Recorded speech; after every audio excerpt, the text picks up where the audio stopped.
And the time has just gone 7:45 p.m. South Africa time, and a big welcome to everyone around the world. Thank you so much for joining us. We are starting our little pre-chat, and we will, of course, go live at exactly 7 o'clock this evening. And we're joined on our pre-chat by Gidon Kruger and John T. Sachs and Larry Nussbaum. Welcome to all of you. Larry, let's turn on your camera. I want to try get rid of that flare on your lens. So please clean your lens and try and make sure that light is not directly behind you. I don't have to tell you that. You're an electrical engineer. I presume these things come naturally to you. And you're on mute. I'll sort it out now. Hold on 1 sec. Okay, fantastic. Herschel Jarvis, welcome back. You look freezing. No, I'm taking off my jacket, Howie. I was outside playing with the dogs. Okay, not with your son, just with the dogs. Yeah, just with the dogs. It's easier. Okay. John T. Sachs, a good evening to you. Welcome. How are you doing? Howie, I'm good. I'm a little bit worried. I might be disturbed by a couple of young kids, but you know, your own or other people's? I hope they're mine. I haven't done any tests, but I guess so. Well, you know, you could be like Gidon Kruger and shift your kids into hospital if they make a noise. Howie. That's an option. Okay, Gidon, let's get your camera correct. We're currently looking up your nose. We want your camera eye level with, okay, raise your computer a little bit if you can, and let's get you to take about 2/3 of the screen. Adrian, good welcome to you this evening. Nice to see you. Thank you, likewise. Where are you joining us from? My home. You're home, but you're wearing a jacket. Does that mean we should not go hooray for your power? Is your heating on? I must tell you, I have the best heating system in the world because I have a gas heater, but it needs electricity, but it only needs electricity to run the fan, not for the heating at all. So it means that even during load shedding, I can keep relatively warm. No, that's good. So now, Gidon, this is your first webinar that you've done. That is indeed, Howie. Okay, we want to put your camera a little bit away from you so we can see your whole face. Look at my face, look at your face, try replicate what it looks like on my screen as opposed to your screen. Look at must I get closer or further away? Further away. Okay, just give some part under your chin, some part above your head. Is that better? Not better? That's much better. Thank you so much. Howie, talk us through Cliff Central, your interview today. Or was it yesterday? So it was actually recorded last week on that very cold morning, the 3 degrees in Johannesburg. And I spent about 49 minutes with Gareth Cliff. And I think we had a good interview. At least I think so. John T, you've watched it. What do you think? Yeah.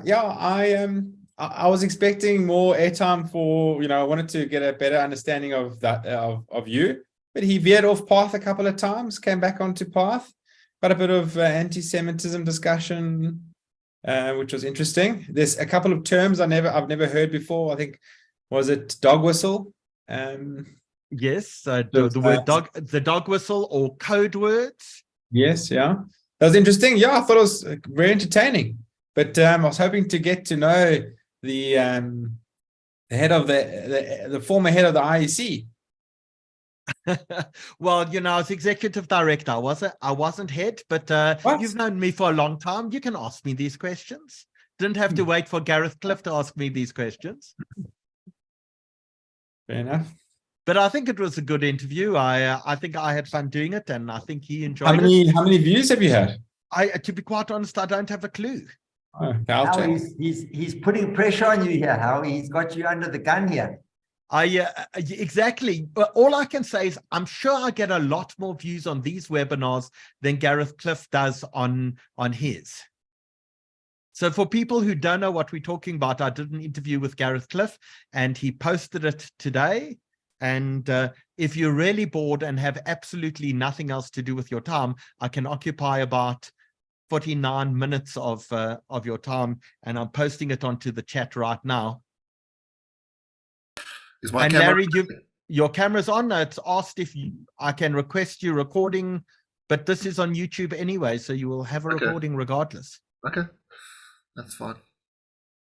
So Aubrey and Etienne have joined us from Toronto. Aubrey and Etienne, of course, are, I think, looking forward to finding out if we have any electricity in South Africa. But seeing your daughter-in-law just visited from Australia, she can tell you that firsthand. And Chris Yelland, a big welcome to you. Hi there. I feel like I bullied you into participating this evening, so I grovel and beg for forgiveness. I'm here in Ramsgate on holiday, and but I'm sitting in the dark, as you can see, with load shedding. Got a battery operated light keeping my face bright and breezy. So Chris, we're busy running an online film festival at the moment, and we're doing it kind of every weekend, showing some amazing movies. We had Nancy Spielberg, Steven Spielberg's sister, on 2 weeks ago, and we had Jason Hoff's movie 804 last week. We're showing an amazing one coming up this weekend called Getting Away with Murders, a BBC documentary on how the Europeans and Americans allowed Nazis to escape after the Second World War. But what we've actually done is we said to people, you're watching from the comfort of your own home, in the warmth, probably under a duvet. There are many people like you in Ramsgate who don't have an electric light or a rechargeable light. There are many people in the townships that when the electricity goes off, they sit in the dark. And there are many people this winter who will freeze because they don't even have something like a hot water bottle they can prepare before load shedding. So we asked our viewers to just donate some money, and we have so far bought 1,100 rechargeable lamps and 1,100 hot water bottles. We have distributed in Johannesburg, Cape Town, and Durban, in townships around the country, to our community as well. But 1,100 people will suddenly have light and warmth because of the generosity of our viewers. And it's just been absolutely amazing. And we'll continue this weekend when we show the next movie as well. But it's just been such an honor and a pleasure to provide a platform to people to be able to do some good this winter. Fantastic, good stuff. So what we do is we're going to go live in about 8 minutes. Of course, people are watching us already, and we're broadcasting on YouTube and on Facebook and on Zoom. And we're expecting a relatively large audience tonight. We expect about 3,500 people will be watching us across all platforms this evening. We think that's big, but for example, the movie that we showed on Sunday night, which was called Sylvia, Tracing Blood, has had more than 20,000 people view it since Sunday. So Yeah. That's amazing, I must say. yeah. So we've been watched about 3.5 million times. This is broadcast, Churchill, I think number 155 or 156 in the last 3 years. Yeah, when did that kick off? Sort of in about May of 2020. March 2020, the week we went into lockdown, and that week we did our first webinar, if you remember, on doctors giving people advice on what to do with their clothes and their shoes and their shopping when they come home. Yes. I see Claude is asking us something. What's the link for YouTube? Claude, what are you looking for? And tell us and we'll help you. So Chris, this is as interactive as it gets. We have people interrupting us the whole time, asking questions the whole time. But, you know, these are our lives, and we love to have a conversation with our audience. So let me introduce... Oh, sorry. Yeah, no, please continue. Now, I wanted to interrupt you as you were saying that, you know, that's part of the webinar. Have you had 1 million views yet? Oh, we were about 3.5 million views. Wow, that's a number. Impressive. And the terrifying thing is the most watched thing we did was actually something on ivermectin, and someone stole the clip and put it on YouTube, and they themselves got 1 million views on YouTube. Oh, wow. So yeah, it's been quite a fascinating journey. But we're watched around the world. Larry Nussbaum, put yourself on mute while you tumble around your lounge, please. We need to have Hatzolah on standby there, Howie. I think Larry's going to get himself into trouble. So for those people who don't know what Hatzolah is a volunteer ambulance service that the Jewish community run. And on the front cover of this week's Jewish Report, and we'll talk about it in 5 minutes when we go live, there's a Hatzolah conference taking place in South Africa that people from all over the world have come for this amazing conference of volunteer medics and doctors and ambulance services. And they're on the plane from America where one of the passengers collapses. And it just so happens that they're 2 Hatzolah medics coming to the conference on the airplane. And they save his life, and they work on this guy for 12 hours of a 15-hour flight. And there's an ambulance waiting for him when he arrives at our Tampa airport, and they save this guy's life. If ever you were in the right place at the right time with the correct people, it's an amazing feel-good story. So, so if you're planning to collapse on an airplane, please make sure that everyone else on your flight is heading to a Hatzolah conference. Wow. Amazing. So, Chris, can I introduce you to some of these interesting people on the panel? Okay, you're on mute. Let's get Chris. Sorry about that. No problem. As you move the lighting around, you now look like you got one hell of a suntan in Ramsgate. I hope it's warmer. I'm like a red Indian. Exactly.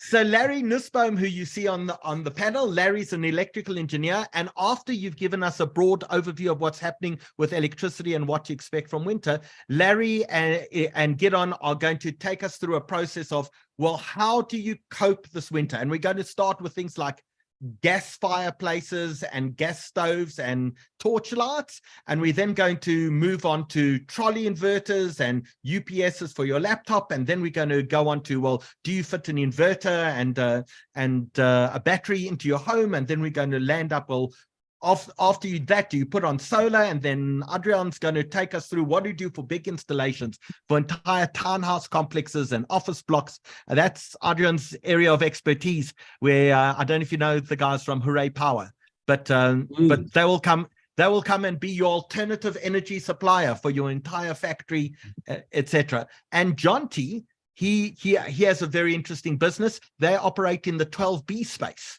And they take the tax incentive that you can get by installing major renewable energy, and they actually allow you to get a tax break. So you know Winston Churchill said you should never let a crisis go to waste. Well, John T and Jeff, who joining us this evening, are going to explain to you how to make money out of the chaos that Eskom has created in our lives. And also joining us on the screen now is Gideon Kruger. Gideon, hi, welcome again. Gideon's connecting. Gideon, are you with us? Hello, how are you?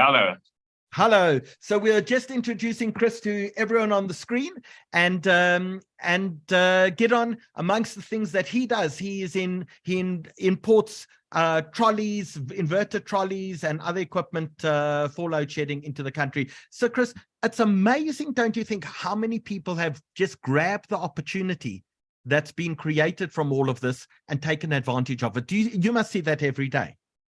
Well, you know, the rooftop solar market and the battery storage market at the domestic level and sort of under the radar is just exploding.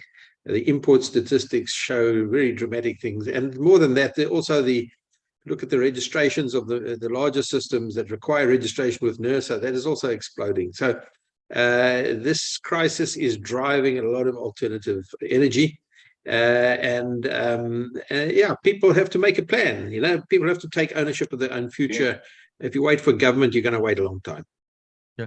Can I ask one question just before we begin? Because we've seen this court case where Eskom shut off an entire municipality or shut down the option of an entire municipality getting alternative energy supply from an alternative source. And I think, Adrian, you mentioned to me as well that you can't become the municipal supplier or across multiple urban a supplier of electricity. Chris, when are we going to get rid of all of this red tape and allow business to actually fill the gap properly?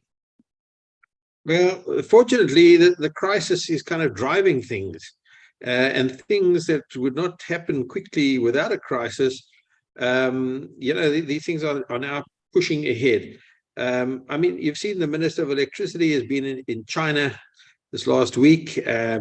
discussing everything from domestic, commercial, industrial, agricultural, mining, and the utility scale, solar PV and battery storage and other options. For my sins, I'm the energy advisor to the Chinese company Huawei. Huawei make inverters. In fact, they're the world's biggest manufacturer of solar PV inverters. And yesterday, the Minister of Electricity was at Huawei in China, looking at what they're doing, and they're doing incredible things in China. I mean, the rollout of solar PV and storage and wind in China is on a staggering scale. And I think South Africa is looking to them for ideas and solutions, technology, and people partnering. So there's and also finance, money, logistics, contracting skills. There's a lot. What may appear big for us is not big for the Chinese. So a lot can be brought to the table, and it's driving this crisis is driving innovation and change in a way that nothing else has before. Cool. Well, there Jeff is joining us as well. Jeff, as you join, I'm going to ask everyone to go on mute, turn off their cameras except for Herschel and myself. Chris, we're going to bring you back in another minute or two with Get On as well. We just want to do an introduction to everyone. So, Jeff, let's turn off your camera. Get On, your camera should be going off. And Chris as well. And a huge welcome to everyone this evening to the 155th broadcast brought to you by the South African Jewish Report. In South Africa, the time has just gone 8 p.m. And Hirsch, it's such a pleasure to be back on another relatively chilly evening in Johannesburg.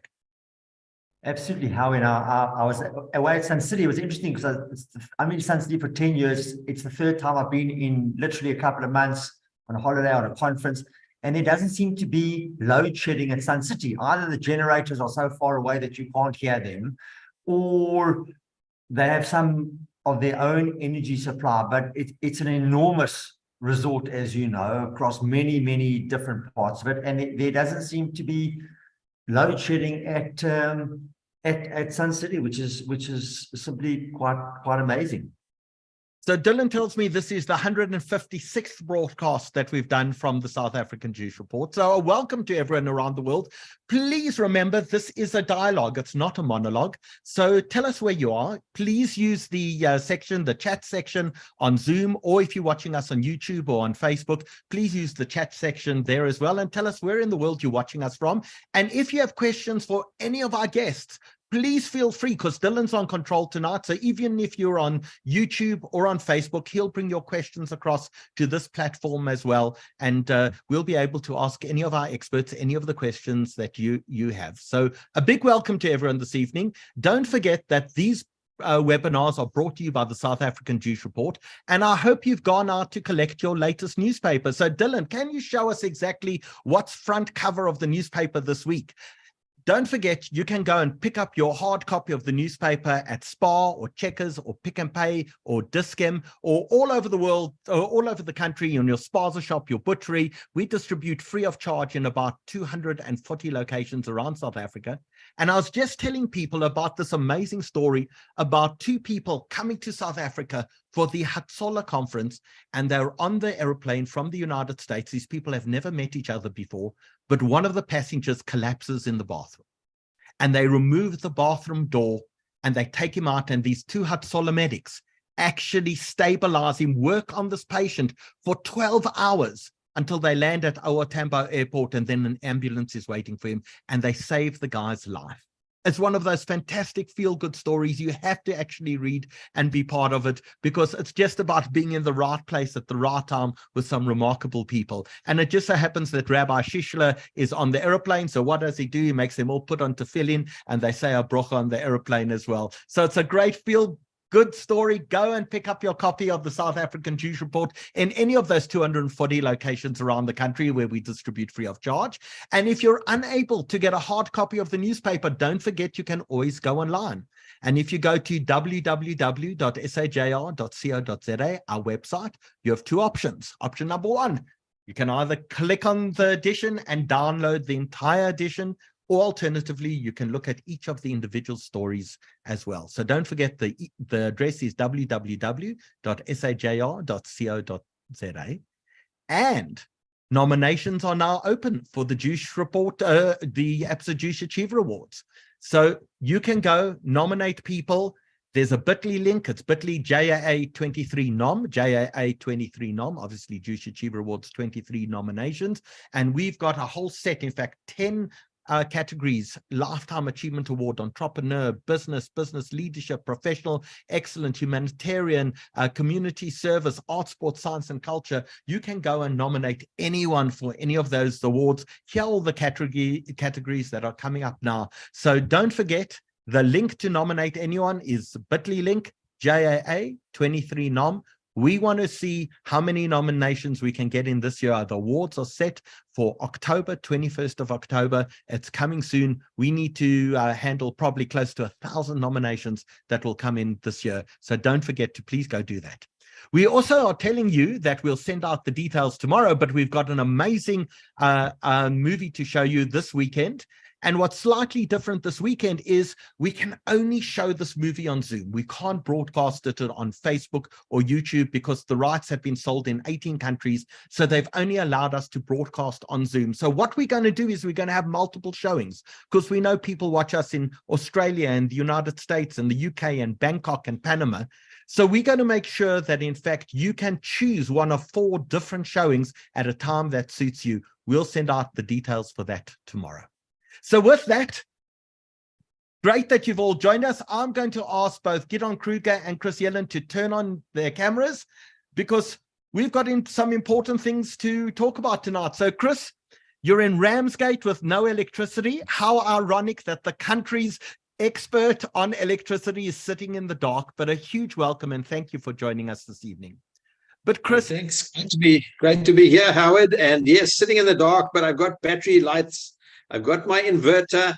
I've got a battery backup for my TV and I've got a JoJo tank for water. So somehow, we just carry on. We have to make a plan, look after ourselves, look after our families, look after our community, and we can't just wait for government all the time. If we wait for government, nothing's ever going to happen. I hope you took with a spade and a shovel to fill in some potholes while you're there.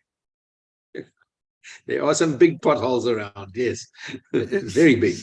So, Chris, the big question that we have is, what should we expect from Eskom this winter?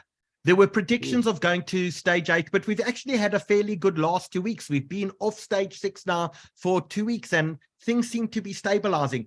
Are we just getting lucky, or have things actually improved? Or are we chewing up our country's entire diesel supply? Well, it's a little bit of everything. And, one's got to understand what load shedding is all about to understand where we are right now. First of all, load shedding, is the balancing of supply and demand. And when you don't have enough supply and demand is too high, to bring the system into balance, you have to shed some load or reduce demand, or else you've got to increase supply. And actually it's a combination of both. So why do we have such limited load shedding right now? Well, certainly a lot of the so-called analysts are and the media love a good horror story. And winter is a period where people think it's a very high demand for electricity, and so we're going to have worse load shedding in winter. Well, historically that's not the case. Historically, actually, we've had the worst load shedding in summer. You remember the first stage 6 load shedding we had was in December 2019, and so if you look at years gone by, the winter months haven't been the worst. Why? Because demand is higher in winter, not as high as we think though, but demand is higher in winter. The answer is that supply is also higher in winter. And as I say, load shedding is the balancing of supply and demand. So you can either increase supply to bring the system into balance, or you can reduce demand to bring the system into balance. But if you increase supply, then load shedding will decrease. And that is what has been happening. But at the same time, demand has been lower than last year, quite significantly lower. And there's a number of reasons for that too, which I can explain. But let's first of all look at the supply side. Why is supply higher in winter? Well, first of all, Eskom do less maintenance in winter, and therefore more plant is available for duty during the winter months. And not only that, of course, most of the work, maintenance is done in summer months, things like boiler tube leaks and all kinds of maintenance work. It gets the plant in a better state to cope with the winter demand. So supply is higher in winter, but not only that, wind power is stronger in the winter months. The wind in the coastal areas blows more than in the summer months. That's helping significantly, actually. And secondly, under the radar, there has been a lot of rooftop solar PV and battery storage in domestic, commercial, agricultural installations, and that is helping to increase the supply and reduce the burden on Eskom. So all in all, on the supply side, things are improving. And by the way, let's not take away from Eskom, their plant performance over the last few weeks has improved slightly. And that's also making a difference. So all of these things add up on the supply side. On the demand side, yes, winter demand is higher than summer demand, but not as high as one may think, because during the winter months, the price of electricity goes up by about 3 times for large industrial customers. And so there's huge incentive, especially with the increasing Eskom prices year by year, plus the fact that the winter 3 months, June, July, August, the price of electricity for industrial customers goes up 3 to 4 times higher than summer. And there are many energy-intensive industries that cut back dramatically on production, that use those 3 months to do intensive maintenance, especially the smelters. They literally cannot afford to operate during the winter months. The price of electricity is too high, and they are very, electricity is a major input cost of theirs. So they shut down, and they operate off stockpiles. So they stockpile during summer, a bit of extra stockpiles, and they operate off their stockpiles during winter. And that enables them to dramatically reduce demand. So whilst domestic demand is higher, industrial demand, it brings it down again. And not only that, but now also people are becoming much more conscious. Price is affecting them. They're using electricity more efficiently. They're even switching from electricity to gas for heating, for cooking and others. So alternative sources of electricity, and of course, alternative energy, battery storage, solar PV is all helping to reduce the demand on the Eskom grid by people doing their own generation. So put all these factors together, and suddenly we have quite a significantly reduced load shedding this winter. Is it sustainable? Well, time will tell. I do think that there is light at the end of the tunnel. I'm now talking about beyond winter.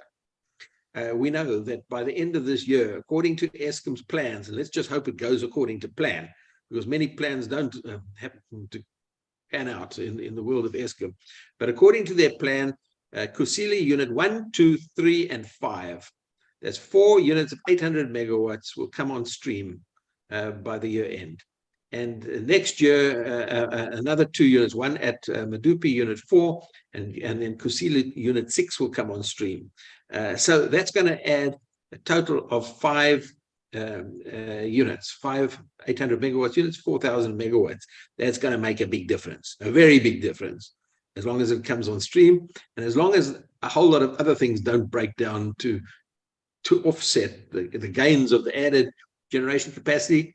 If there's huge breakdowns in other areas, it could offset this. So I do think winter is not going to be as bad as expected, and we're probably likely to see intermittent load shedding on and off. And towards the end of the year, I think it's going to reduce quite significantly if the Eskom units come on stream as planned. So, Chris, they say fools and prophets predict the future, and I know you're not a fool. So I'm going to ask you to actually do some predictions here, but I want to run through almost the details. So am I correct that at Kusile, where the 4 chimneys collapsed, we're rebuilding them, and they should be fixed by the end of this year. And I think we've done away with some of the common emission problems or regulatory requirements to allow them to do that. So that's why those 4 units are coming. Well, that's 3 units, unit 1, 2, and 3. The other unit that's going to come on this year is Kusile unit 5. Now that wasn't affected by that chimney failure. That was a fire. They had a fire during the commissioning of unit number 5. It caused some damage. The damage is being repaired. So unit number 5, which has never been in commercial service yet, it was during commissioning that this fire broke out and caused the damage. But hopefully that'll be fixed and it'll be brought into commercial service before the year end. So a total of 4 units, 3 from the faulty flue gas duct and the chimney problems, and 1 from the fire at Kusile. The one that we blew up by mistake, that was at Medupi, wasn't it? Medupi unit 4. That unit is being repaired, or put it this way, apparently they bought a second-hand generator from somewhere I think from the Netherlands or somewhere in Europe. They bought a second-hand generator, and they say it's going to be installed by about July next year. Well, I hope they're right. It's a big job. You know, replacing a generator sounds like a simple job, but it's a massive job. And it still hasn't arrived in South Africa. So let's just hold thumbs that people are not being over-optimistic and over-promising and under-delivering, as often happens, and that it will be delivered on time. Let's hope.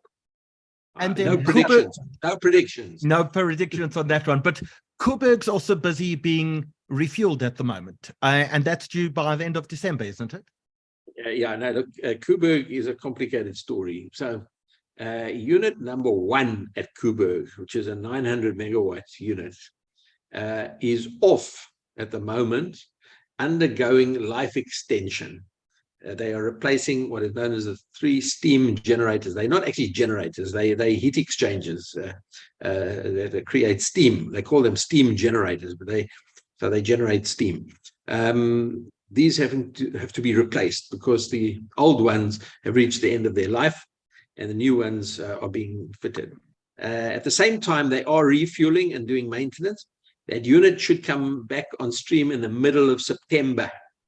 That's 900 megawatts, on stream by the end of September, which sounds wonderful. Another 9, but don't get too excited, because 1 month later, unit number 2 is switching off. Okay, so that whatever 900 megawatts comes back on from unit number 1 is going to be taken off by unit number 2, and that's going to be off for like 7 months while they do the same life extension on unit number 2. Now, unit number 2 has already been off for 7 months, but they didn't do the job properly. So they had to bring it back on without having done the job. And then they did unit number 1, which is in progress. Then they're going to do unit number 2, is going to go off again so they can do the job properly this time. It's going to be off for 7 months. And then it's going to come on sometime, I think about April next year, 2024. And don't get too excited, because when that comes back on, unit number 1 has got to go off again for 200 days, starting on the 24th of July. So we're likely to see a unit of Koeberg has been out for a total of about 2 years. It's going to be, in fact, more than 2 years. And that's also just adding to the problem. So Koeberg is not a short-term win. Unfortunately, there's still a lot of work to be done. There was also one of our turbines that we sent to China that the Chinese dropped. Okay, that wasn't a turbine. That was one of the steam generators. This is a fascinating story. I want to tell you this because this replacing of the steam generators at Koeberg. There are 3 steam generators per nuclear reactor at Koeberg. These are not generators. They are heat exchangers that generate steam. Okay, so the order was placed with a company called Arriva. Arriva then was bought out by Electricity de France and changed its name to Framatome. It's a long story. But Framatome were manufacturing these 6 steam generators, and they started doing the manufacture, and they ran into huge technical problems, and they couldn't complete the job in France. So they have a partner in China who does this work as well. And they decided that they're going to have to ship these things to China. So they shipped them to China. Now, each one of these things weighs like about 200 tons. And it required a Ukrainian Antonov aircraft, these massive freight aircraft, 6 charter flights, 1 steam generator per Antonov aircraft. So 6 of these half-completed steam generators, the forgings, were sent over to China by air. And when they got to China, the Chinese sort of inspected them, and they decided they were beyond, they couldn't complete it. They'd have to start again from scratch. After flying these things out at Eskom's cost, by the way. And the Eskom chief nuclear officer at the time, David Nichols, told me that this was the most expensive transport of scrap metal in the history of humankind. They had to scrap these things and start again. It caused a 3-year delay in the project. But these 6 generators have now been delivered to Eskom. They are now on site, made in China, not in France. The French, they had problems. They couldn't finish the job. But yeah, this is what goes on in the nuclear industry, I must tell you. I mean, it sounds actually ridiculous, but let us say realistically for the next few months of winter, I think we're on stage 3 at the moment. Are we likely to be more or less on stage 3? And I say more or less because, sometimes it will be better and sometimes it will be worse. But on average, are we likely to be on stage 3 for most of winter? It's impossible to say. Let's just tell you that, the level of load shedding depends on how much generation is unavailable at Eskom. Now, there's a certain amount that is unavailable due to so-called planned maintenance. Now, because it's planned maintenance, it is predictable. Eskom will tell you, months in advance how much they've got planned to be out, week by week, on planned maintenance, because it's planned and scheduled, and it's carefully done, hopefully. The thing that's not easy to predict is what we call the unplanned breakdowns. These are unplanned breakdowns that occur randomly. Now, so sitting on top of a level of planned outages is a very noisy, unplanned outages, which is just like predictable and unpredictable and random. So it's like noise on top of the predictable graph. And you can have a good week. You can have a bad week. You can have a good day, a bad day, a good month, a bad month. Right now, we're going through a good week or 2.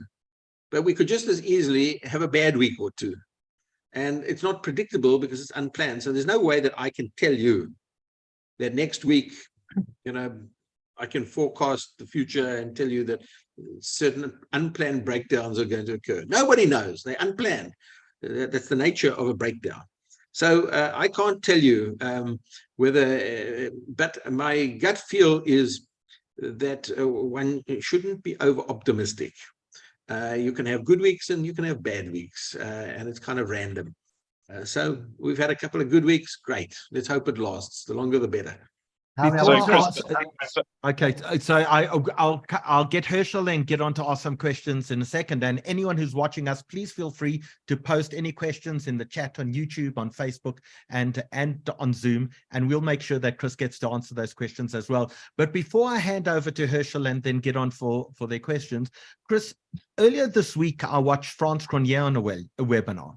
And he said, well, I predicted that in fact things would improve because we decided to not mothball any of our coal plants, and therefore we have electricity.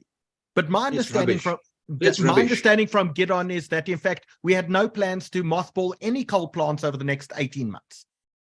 This is not true.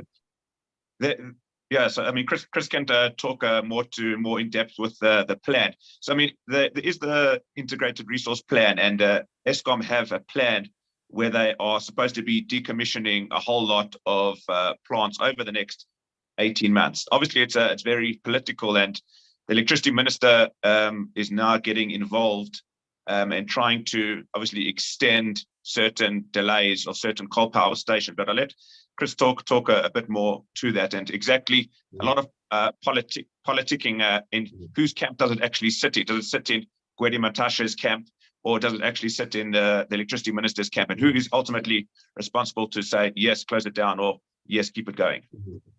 So Chris, Okay, Chris, just so- you were saying not correct. Yeah, it's not correct to say that the delaying of the coal-fired power station decommissioning is the reason why we are having less load shedding today. That's not correct at all, and it's misinformation. Let me just try and explain the correct situation, and I think it's been alluded to, and it's this. There is a schedule that Eskom has produced, and it's in the integrated resource plan for electricity, the planned decommissioning schedule.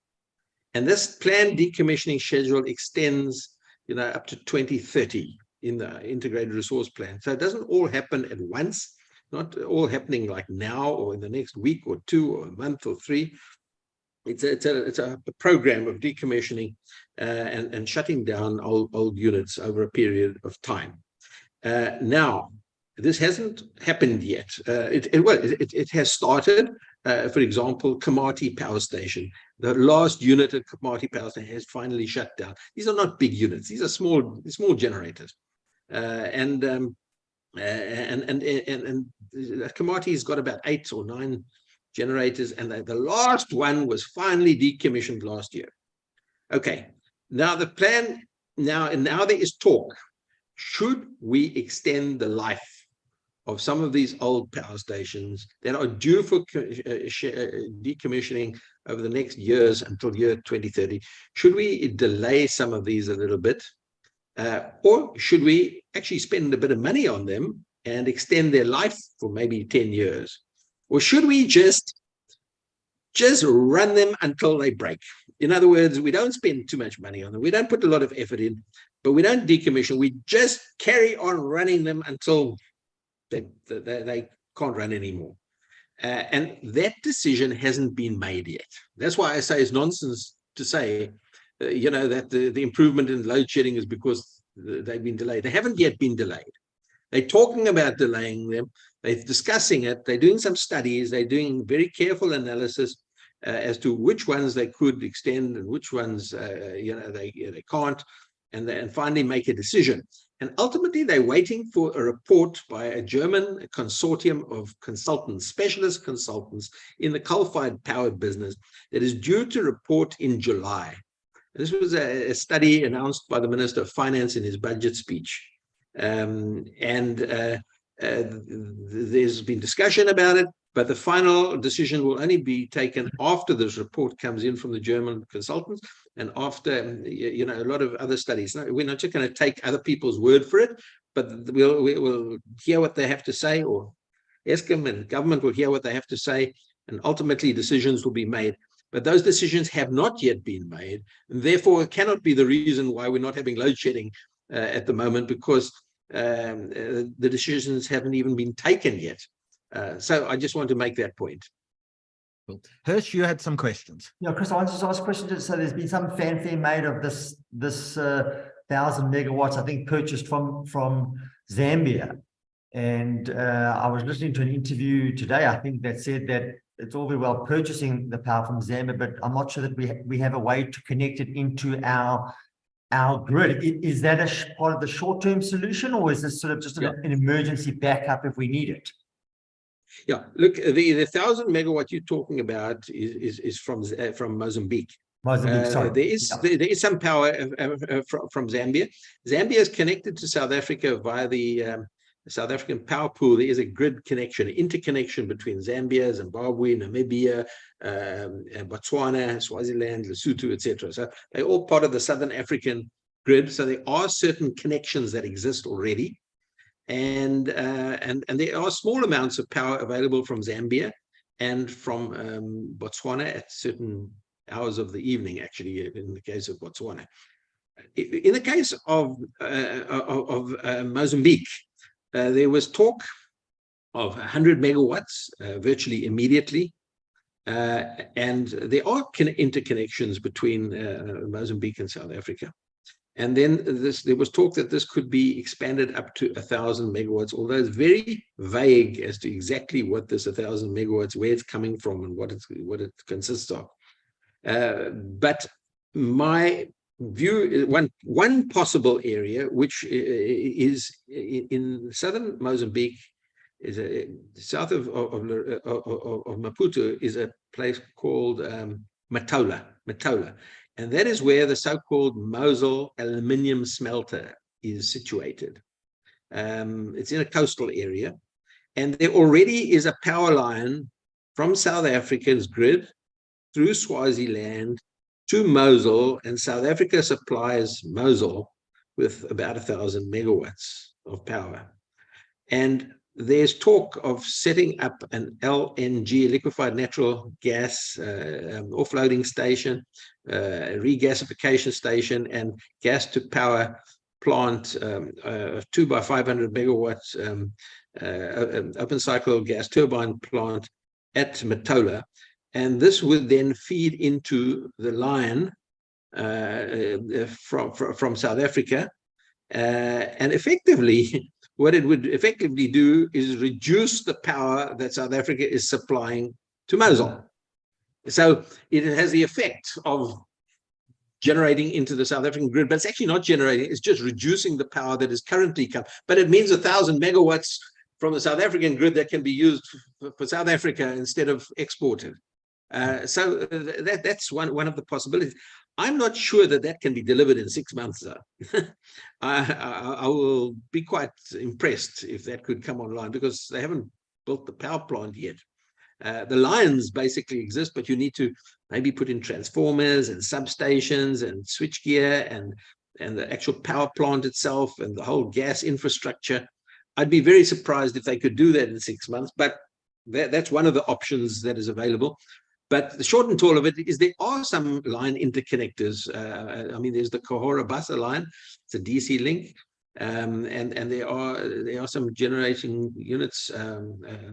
They call them gas engines, generating on the Mozambique side, but transferring power to South Africa. So these are options that can be explored. So Gideon, you had a question, and Chris, I'm going to try to get through as many of the audience questions as possible. I want to be respectful of your time because you're on holiday, so I don't want to keep you longer than 10 minutes. So quick questions, quick answers. Gideon, after your question, I'm going to ask questions, a few questions that come from the audience about political leadership, about fraud and sabotage at Eskom. But my most important question that I'm going to come back to is I want you to give people advice. So if we have townhouse complexes that are looking to spend hundreds of thousands of rands in equipment, is it for the next 6 months? Should they wait to first see what's happening or not? And that's the last question I'm going to ask you. But before that, Gideon, you had a question from Chris. Yeah, so I think it's regarding obviously what Chris alluded to with regards to the energy availability factor always being a lot higher in the winter months versus the summer months, and that is a function of reducing the planned maintenance, combination of the Eskom plant performing better in the colder climate. I think so. I've got two questions to Chris. The first one is, so I think we can.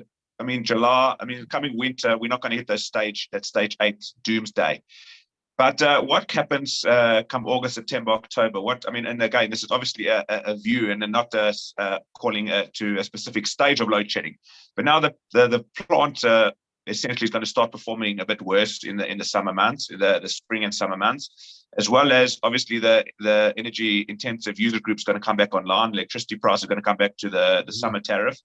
And then are we back to, so we may make it through winter, but then are we back to where we were at square one, stage 6, 7, 8 in the summer months? That's just question one.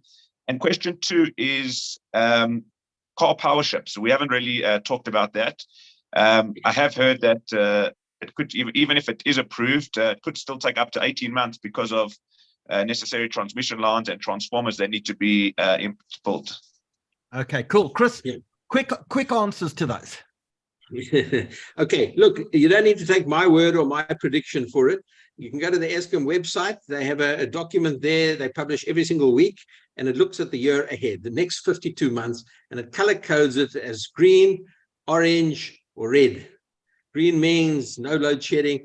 Orange means some reasonable possibility of load shedding. Red means a high probability of load shedding. Well, for the weeks those summer weeks ahead, in fact, most of the weeks till the end of the year are color-coded red. So that's Eskom's forecast, and I would go by that. So I would say there is a high probability of continued load shedding. I'm not suggesting stage 8 load shedding, but let's say between stage 2 and stage 6 load shedding, it could certainly happen, in the summer months ahead. And that's my opinion. And it's not only my opinion; it's what Eskom's forecast shows on their website. On the car power shift front, the whole car power shift project is mired in all kinds of complications with environmental authorizations, ports authorizations, Eskom power purchase agreements. None of these are in place. And not only that, there's 2 legal challenges in progress, one in which I'm kind of involved in through my connection with OUTA, organization undoing tax abuse, has a legal challenge, and so does called the Green Connection. So there are 2 legal challenges in progress. The chances of it going ahead with a 20-year power purchase agreement, as was originally planned, I think are very, very low at the moment. The Minister of Electricity has made it absolutely clear that they're not looking at 20 years, they're looking at 5 years. Now, what this means is they've either got to convince Powership to keep their price exactly the same with a 5-year term as they would have had on a 20-year term. Then they can probably give the order to Car Powership for a 5-year, 3 to 5 year contract if they can keep the price the same. However, that's very unlikely, because when you have a much shorter term, you have to amortize certain costs over a much shorter period. It pushes the price up. Not only that, but the gas price due to the Ukrainian war and the whole conflict. It means that Car Powership would probably want to adjust their price. Now, that means there is no way that you can get away without going out for another tender. In other words, there has to be a new procurement process. You cannot negotiate a price, a change in the term, the contract of a public procurement. Constitution of South Africa doesn't allow that. You have to have a competitive, open, transparent system. Okay, there are always some loopholes in these things, like if it's a real emergency, then you can sometimes bypass some of the laws. But I would say that if they're going to reduce the term, which is what they seem to have to do, they're going to have to go out for another tender process. The public procurement process can take 1 year to 2 years just to issue the tender, get bids, make an award, and reach financial close. I mean, the existing car power projects haven't achieved financial close, more than 2 years after they awarded the contract.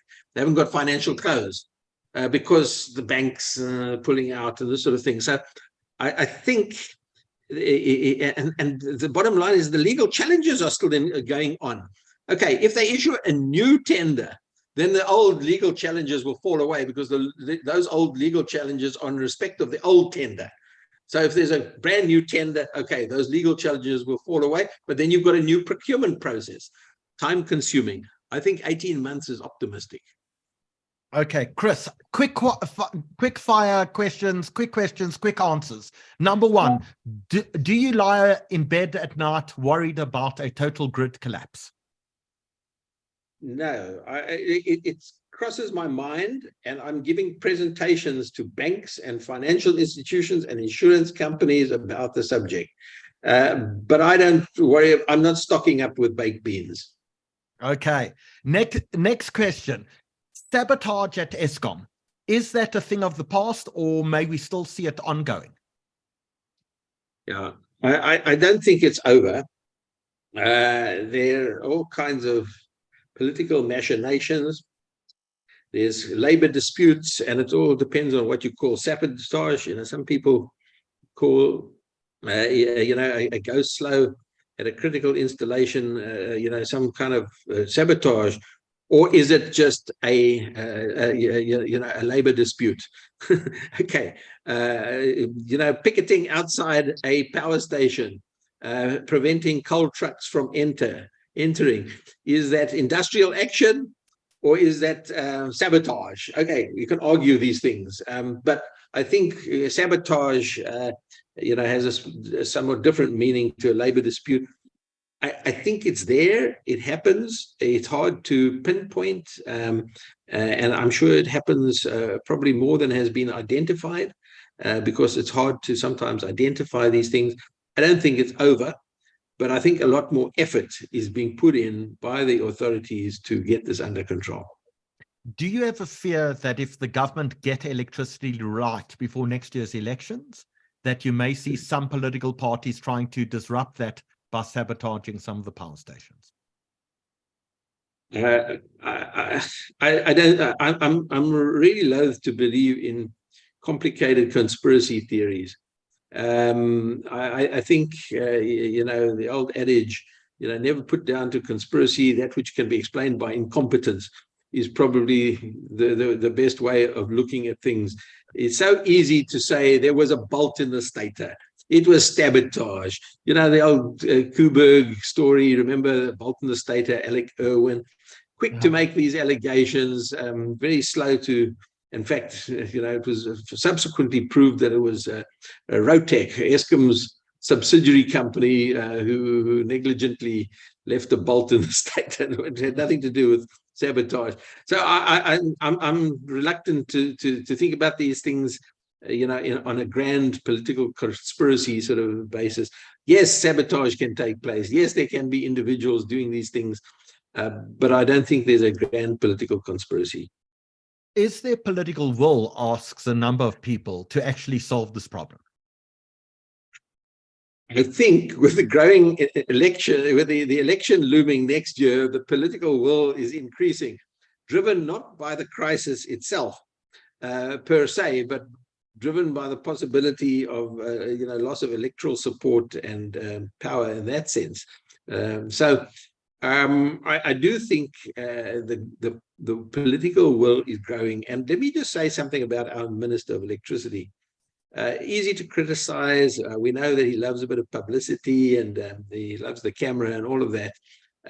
Fine, that's okay by me. I don't mind that, as long as he's doing something really good and positive. And one thing I can say that I think is a good sign is that he has these other ministers. There's the Minister of Public Enterprises, that's Pravin Gordhan, and there's the Minister of Energy, that's Kwedi Mantashe. And they live in their own silos. They're each responsible for certain things, and there doesn't seem to have the urgency doesn't seem to have got to them in any way. All of a sudden, we have this new Minister of Electricity, which has got he's got a lot of energy, and it's good to see a person with a lot of energy. Like, he's running around, he's in China, he's in power stations, he's flying here and there, he's talking in the media and all of that, and he's got the energy. Number one. Number two, he is able to cross these silos. You have the Eskom silo, the strict Eskom must stay in its own lane silo. They really are quite limited about what they can do, because they're not responsible for new generation capacity, for example. And they're financially constrained. So there's all kinds of things that they can't do. But if you have a minister who can cross these different silos and get involved where Kwedi used to get involved where Pravin used to get involved where Eskom and the municipalities, and cross all these boundaries and actually work together to solve the bloody crisis. And that's what he's doing. He's showing a bit of energy about it. And I think it's having an effect. He's able to bring new ideas, new generation, whether it's rooftop solar, whether it's power from Mozambique, whether it's fixing Eskom's old coal-fired power plants, all kinds of initiatives coming together. And he is in charge of what is called NECOM, the National Energy Crisis Committee. This is the committee that was set up by President Ramaphosa. Ramaphosa was the chairman of this committee, but he's now appointed Ramakgopa, the Minister of Electricity, to say, you take over this. I can't do it. I'm the president. And Ramakgopa is showing, I think, the necessary energy and networking and getting around to drum up across all these silos what is needed to bring new ideas. And for me, that's refreshing. So I'm optimistic. So Gilda keeps on asking questions about the environment. And we've seen, for example, this week, Denmark and the Netherlands just gave us, I think, $1 billion to help green ourselves. Have we gone all of these desires to go to an environmentally friendly energy solution because we're in a state of crisis? Well, that's the danger. The danger is that we think short term, and you know what? The environment is always, unfortunately, the sacrificial lamb. When there's a crisis, the sacrificial lamb is the environment, because it's somebody else's problem. But actually, it's all our problem. And I believe the world is facing an existential threat. And I think South Africa, sometimes we try and say, oh, but I mean, Africa, we're just a small part of the problem. Africa is a small part of the problem, but South Africa is a big part of the problem. South Africa with Eskom and Sasol stand out like a sore thumb on the international stage. Sasol's Secunda plant is the biggest point source of carbon dioxide emissions in the world. And South Africa is not this innocent party. South Africa is part of the problem. We need to stand up with other people that are part of the problem and do something about the problem. So I think we've got to take the climate very seriously. And the thing about it is that there are solutions. It is the least cost approach that uses the least water, that is the least damaging to the environment, that creates the most jobs, and has the least CO2 emissions and the least pollution. That's the solution. We need to go green electricity. It's the lowest hanging fruit, and it ticks all the boxes. And I think too often we are held back by the vested interests in the coal lobby, the petrochemical lobby, who will come up with all kinds of misinformation in order to protect their interests, their commercial business interests.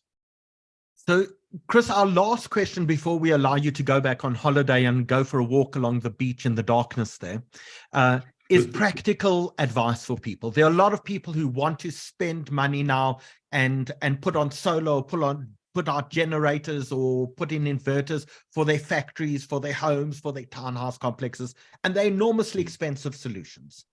Knowing what you know and what you predict over the next 6 to 12 months, do you say, go ahead and do it because you need to move to something solar and environmentally friendly in the future? Or do you say, hold on a few months, see what happens, and maybe you don't have to go through all of that expenditure? Now, I think ultimately,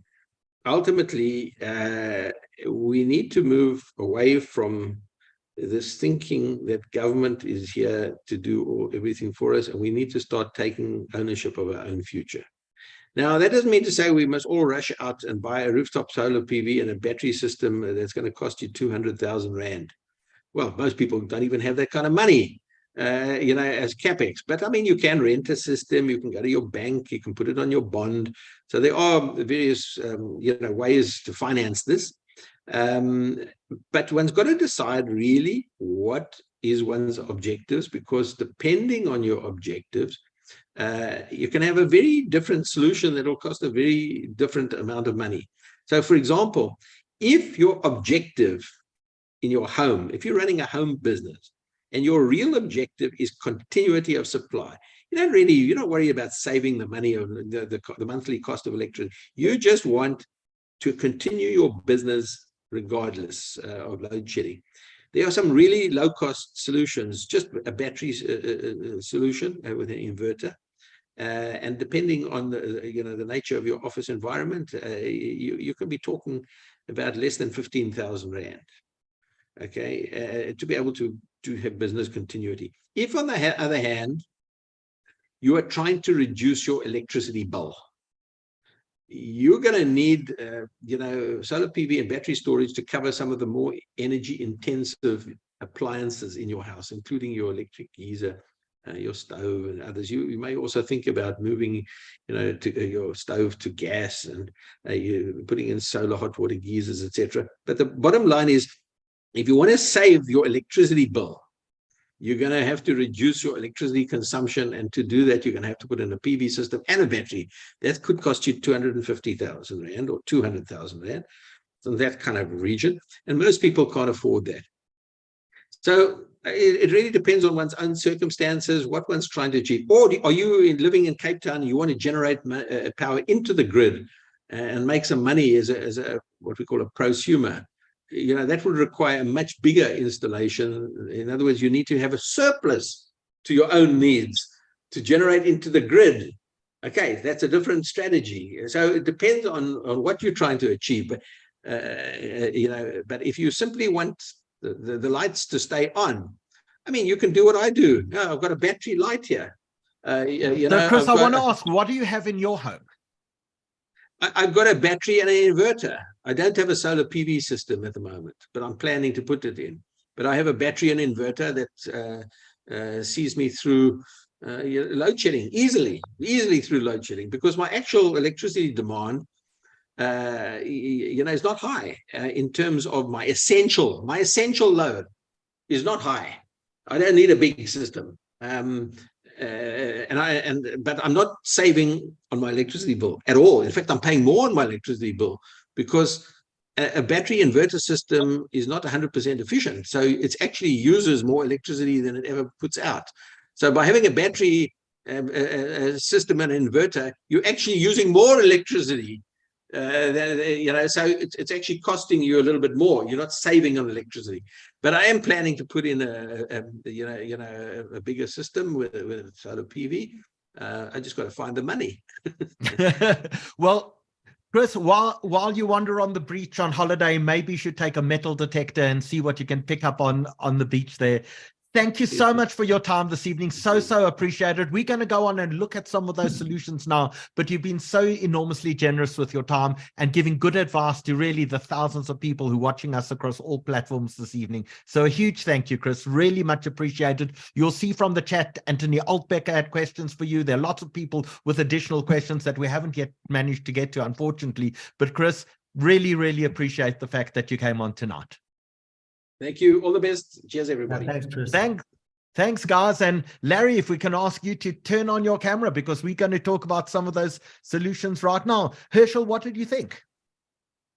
Listen, I thought it was probably more optimistic than most people think. And once again, you've got to, if you have the facts at your disposal and kind of you're able to defog what you read, it probably sounds a little better than most people anticipated. What was most surprising actually was what he spoke about, the maintenance relative to demand in summer or winter. I think most people probably thought it was the other way around, but I thought it was more positive.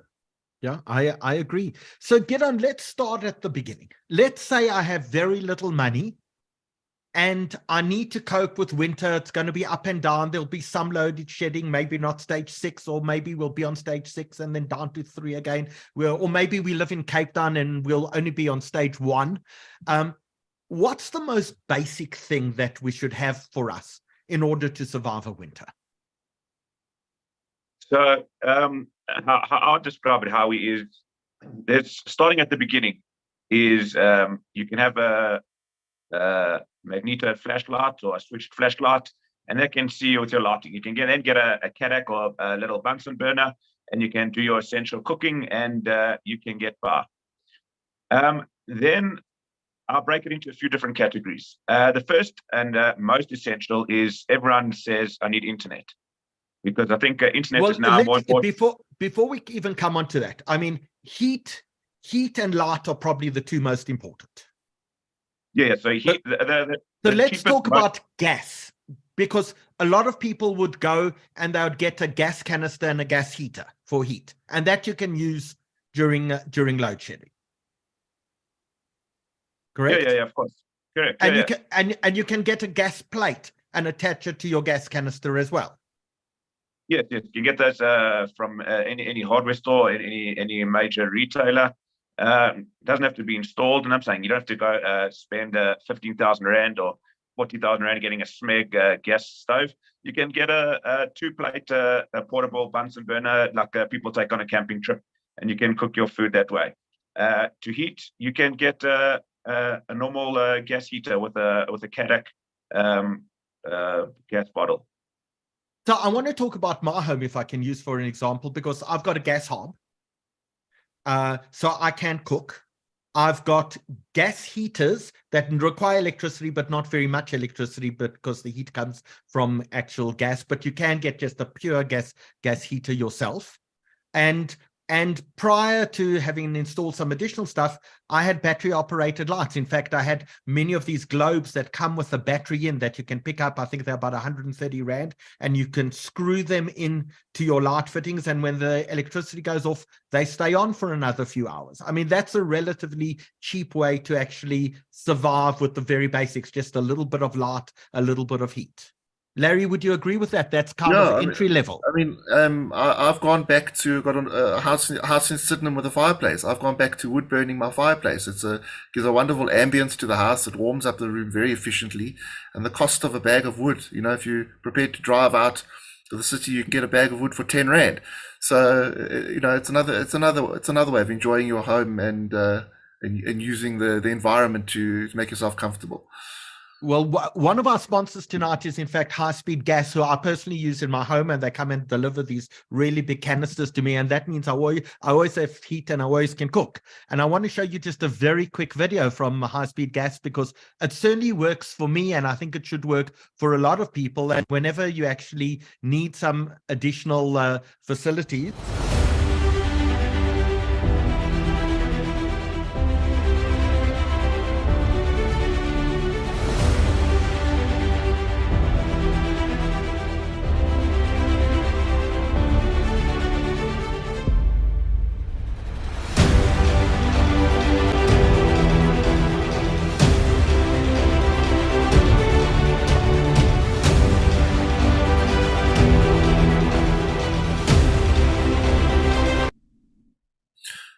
So that's High Speed Gas. I use them. I would definitely strongly recommend it, whether you have a small canister or you have large canisters delivered. I think that's your entry level into this market if you're not going for wood.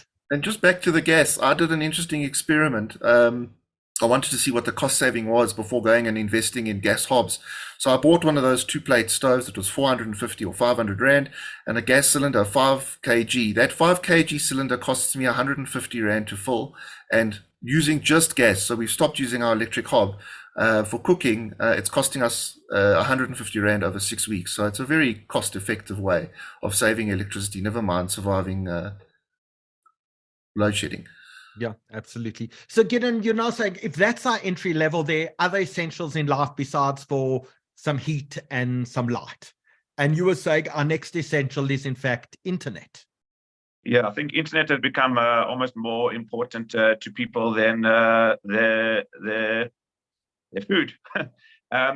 So for very you get these things called a DC UPS, a Wi-Fi UPS. Again, you can purchase them from all the major retailers. And essentially, this is you connect it to your router and to your ONT. And this. Sorry, I don't know what an ONT is. Speak English to me. Howie, you are a good presenter. You dumb things down for the audience. So an ONT is essentially your fiber box that comes with your with your house. Well, not with your house. So, the fiber so box just to describe, it's a little battery that you'll plug your internet router into and your fiber router into it. How much does something like that cost? And give us some brand names that people should look out for if they go on to Takealot or GWiz or one of those. What brands should they look for, and more or less how much should they pay? So the brands that are popular, obviously, there's Gizu, there's Lalela, there's Lalela's in fact you, is it not? That's your brand. Yes, you're correct. And there's Switch. There's Switch as well. Yeah. I mean, there are a lot of these that have now come onto the market. Obviously, as you were discussing at the beginning, a lot of people have seen opportunity and seeked and jumped on the bandwagon. I think the most important thing here to note when buying one is 99% of these are lithium, so not to worry about these Wi-Fi UPSs. But the most important thing is actually the battery capacity. Is you get the cheaper ones that come with 8,800 milliamp hours. That is just doesn't cut it when you hit that stage 5, 6, 7, 8 of load shedding of that 4-hour stint. It just doesn't make it. So if you are going to invest, it's not a significant amount more, maybe an extra 30% more, but rather go for one that's got at least 13,000 milliamp hours, which will then ensure that you make it through the full 4-hour session of load shedding. And how but much it's- how much should we pay for this? If I just want to keep my internet up and running, how much should I pay for one of these batteries that will last me 4 hours? you should pay about $1,400. Any major retailer online, and this will then. And how it works is that it's basically like a UPS. As soon as you leave it plugged in, as soon as there's load shedding, it automatically senses that there's a voltage drop, and then it basically changes over straight to battery power and powers up and keeps your internet up and running. So it's just for internet. It's not for my computer and a ring light and my TV. That's just keeping the internet up, and I must use my cell phone. Can I charge my cell phone off that, or will that use up too much power? Yeah, a lot of these do come with a USB port, but again, I wouldn't recommend it, because then you're eating into that same battery pack, which is supposed to be keeping your internet up and running. So then, yeah, then you can. Another big thing that everyone's kind of realized is WhatsApp. When there's load shedding, basically the towers go down, especially in the 4-hour session. A lot of these have battery backup, but they don't have enough time. So what's important is if you have internet, you then can basically use WhatsApp, because WhatsApp obviously uses the data network, and you can connect through obviously through the internet to that, and you don't have to go through your telecom, your cell phone towers.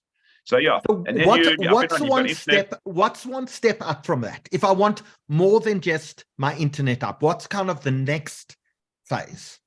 So the next step, I say this is, then the next step is, all right, you want to keep your laptop up and running. Then you can get for example, you got a home business, or you're working from home, or you're a remote worker. So now you've got your internet up and running, and your laptop, and I'm saying maybe only going to last you about an hour and a half of battery, and I'm saying assuming it's 2-3 years into its life. You then can get a laptop power bank, which is essentially a power bank for your phone, except it's obviously been configured for your to the right voltages, etc., and adapters, and that will keep your laptop up and running for an additional 2.5 to 5 hours, obviously depending on the capacity of it.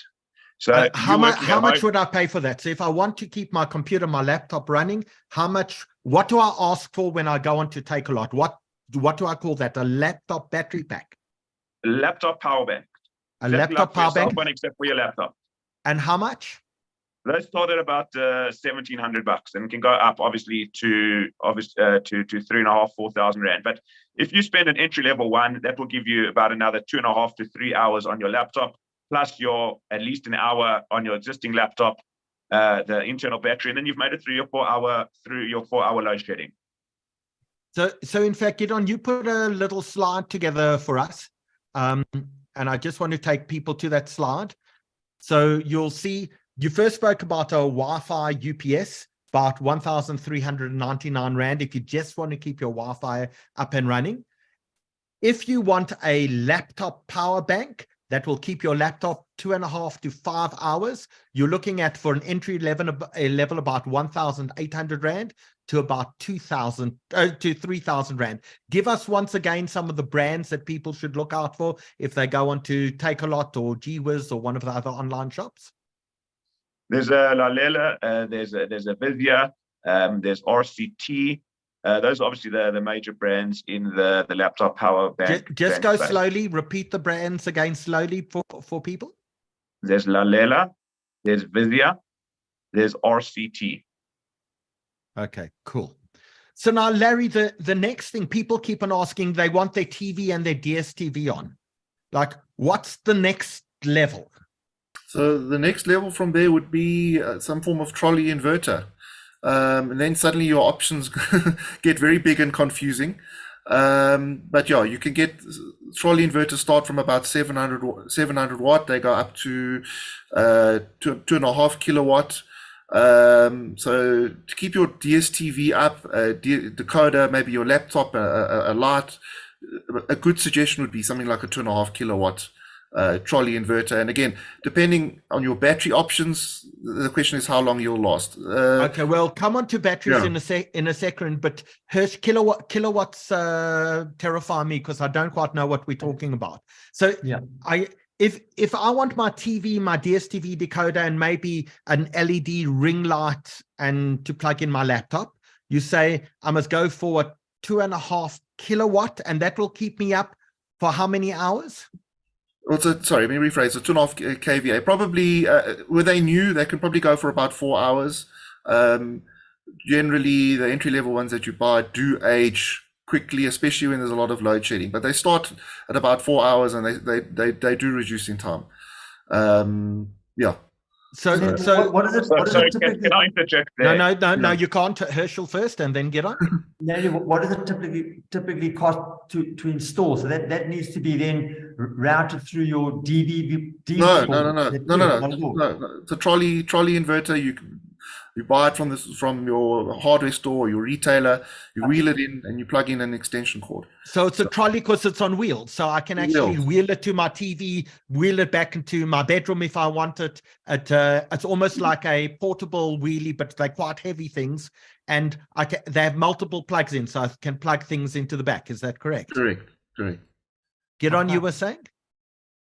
So I just want to say, I disagree for a trolley that you need a 2.5 kVA. I think that's a bit overkill from an inverter size. The reason being that a TV, internet, DSTV, you're probably looking at 150 to 250 watts, which essentially means from an inverter size, you only really need a 300 watt. And I'm saying obviously that they come in 600 watt to 1 kVA.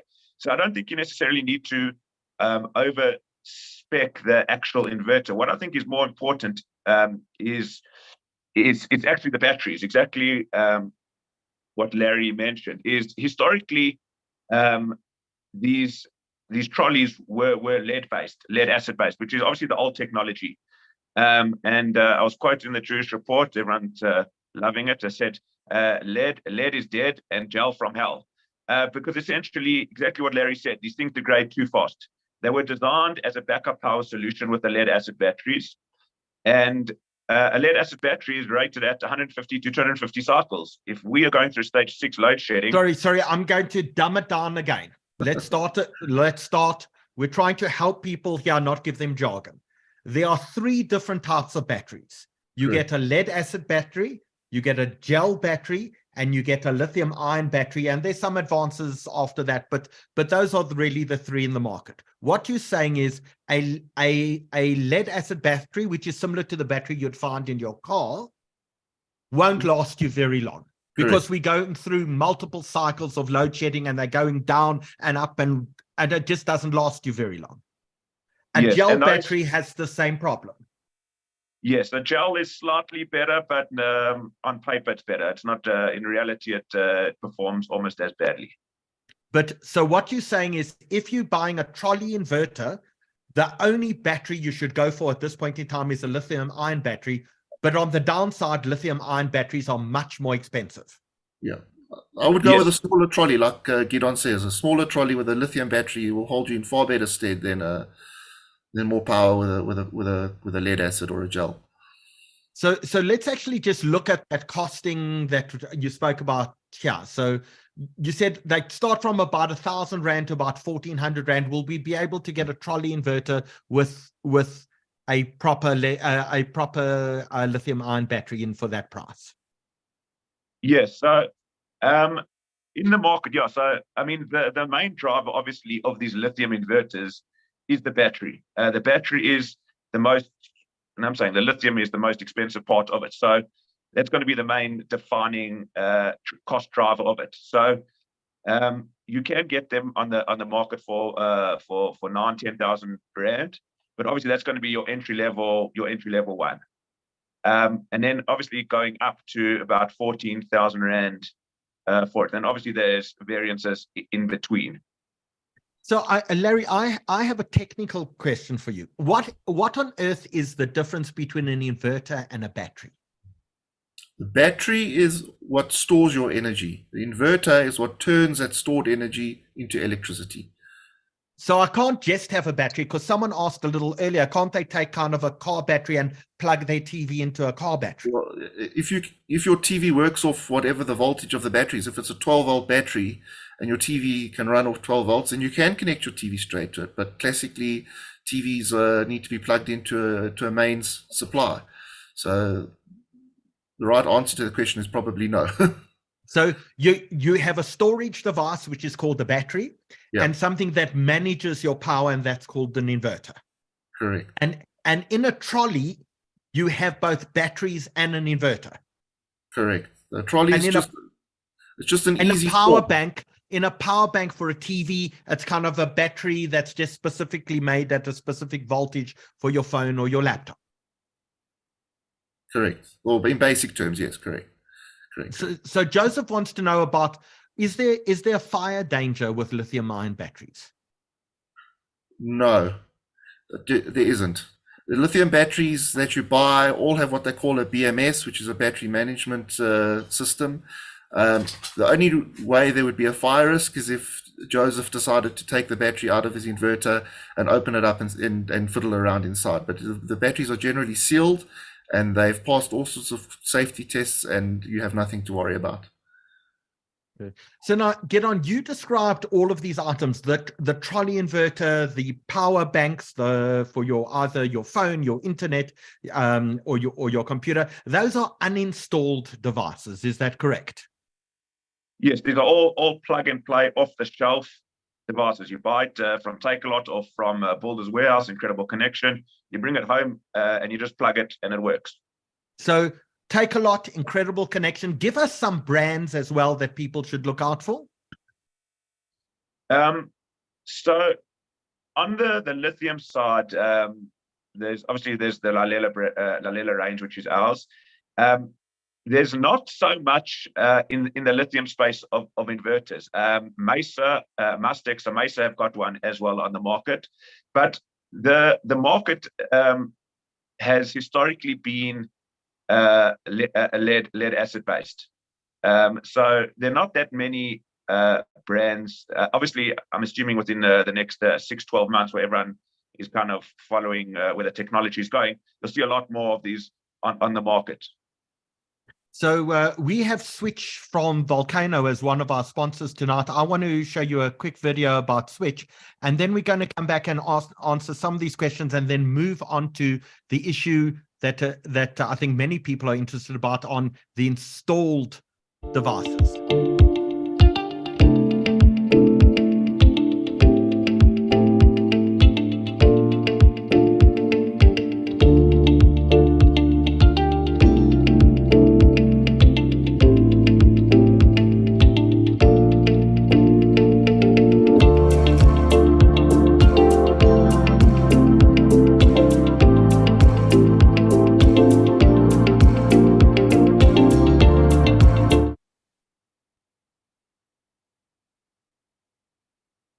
So Hirsch, tell us what you have on your home. How we started off with the torches and the fireplace, and then we progressed to a 5 kVA generator, small diesel one. The bonus was it turned on automatically, and just also powered the basics. Television, you want some light, you want some television, you want some Wi-Fi. Admittedly, it did power my treadmill. But one thing I think that's important. An important thing, like you put in a diesel generator, is that right? Yeah. And that worked for you? Probably a little noisy. Yeah, a little noisy, and it's dirty, and you've got to replace you've got to top up with diesel continuously, and as the load shedding got up, and this was a small generator that just powered some basics and 1 or 2 plugs in the house. We started, we were spending 3,000 to 4,000 rand a month just on diesel with a small 5 kVA generator, and then we've made the transition to solar, and it was actually an interesting discussion because I think what Chris mentioned earlier, are you trying to just kind of alleviate the pain of load shedding, and a generator is dirty energy, or are you really trying to save electricity? So we don't really notice that there's load shedding with a solar solution and a battery and an inverter. It doesn't power the house fully, so our stoves are off and our geysers are off, and that's potentially the next stage. But it does take away some of the stress of load shedding. It's a much cleaner form of energy. but I'm not sure that, I think the payoff from what we've seen is, and what we spent on the solution, and then there's the whole discussion about renting and buying, which I'm sure some of your other guests are going to talk about. But I think the payoff is marginal. I think as Larry said, if you want to save on electricity, you got to reduce your electricity usage. That's when you get real savings, not really on the solar versus Eskom. So, I mean, Larry, get on for someone's home. Is a diesel generator really dead? Has that really been replaced by inverter and battery, or inverter, battery, and solar panel, or are there still people installing diesel generators? There's still people using generators. You can hear them humming at night. Yeah. A lot of people who are not sure, who don't necessarily. Let's put it this way: a little petrol generator, 7 kVA generator, which is enough to generate and manage all your essentials, costs you 16,000 Rand. Okay, the fuel maybe costs you a few hundred Rand a week, but putting in a proper inverter with lithium batteries and solar is going to cost you 150, 160, 200,000 Rand. So there are people who are not confident or comfortable with making that move yet. So Herschel told us that on his generator, he was using his treadmill, which I think is a major thing in Herschel's life. And that's really important. Helen is asking us about fridges. Do fridges use a lot of electricity? What are the things in our home that actually eat up the electricity? Larry? Hello. No, go, you know. No, go, Larry. Listen to me. Don't be polite. Okay. Yeah, fridges are a difficult one to say. Fridges generally don't use a lot of electricity, but fridges are difficult things to have on backup power supplies. We can get into the details later. What uses a lot of electricity are your geysers, heaters, stoves, ovens. So anything that generates heat, kettles. So anything that generates heat uses electricity. Today, I wouldn't say most of us, but you can't buy a non-LED light bulb today. You can't buy incandescent light bulbs, but so lighting generally uses very little electricity. Your computers become quite energy efficient. Your TVs are energy efficient. So your big heaters are definitely anything that produces heat. So does it surprise you that Herschel was running on his treadmill? No. Because the treadmill clearly doesn't use a lot of electricity. No, Herschel was the one producing heat, not his treadmill. and pool. Tony wants to know pool pumps. I suppose it depends on the pool pump. Again, the newer pumps today, you get pool pumps at 500 watts, 750 watt, which is relatively low. If you've got an older pool pump, they were sitting at 1500 watts, 2000 watts. So again, it's a difficult one to answer. Depends on the technology that you have. Get on. If we would move on, because almost people at this point in time, everyone's talking about solar.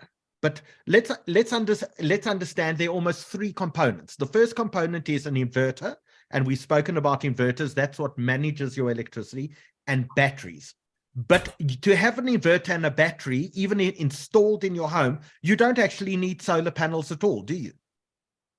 100%, definitely not. So again, exactly, just to, paraphrase what Chris Yelland said, and whenever anyone asks me what do I need and how, I think we had a coffee, and I said the same thing to you. I said, what problem are you trying to solve? What is your pain point? If you're just trying to stop load shedding, you don't need solar, right? All you need is an inverter and a battery, lithium, but that's all you need. And it's significantly cheaper than going the full solar route. If you say, well, I don't want to just stop load shedding because after load shedding, the substation blew and then there was no power for the next day. Well, that's something different. Then you're saying, well, I actually want extended power and almost be not off the grid, but you want to be less reliant on Eskom and be able to not let Eskom get in your way. Then you need solar. And then the other reason for solar is obviously if you want to start reducing your electricity bill. So just tell me, let us say I have a little house or I'm in a flat and I want to keep the lights on, so I need a battery. I need a small little battery, I presume. Well, not so small. I need something that can keep everything except my oven, my heater, my geyser on. What do I need? Like, I need a battery and I need an inverter. How much? So I would say I'll categorize into a small category. So it's I call it a flat or a townhouse. If you, I would say you need you can get with a 3 kVA inverter and a 2.5 kilowatt hour battery. You're looking fully installed between 30 to 40,000 rand. So a small home, an apartment, 30, 40,000 rand battery inverter, I'm sorted. Let's say I'm in a townhouse and I need a little more and I've got kids running around the place. What's the next step up from that?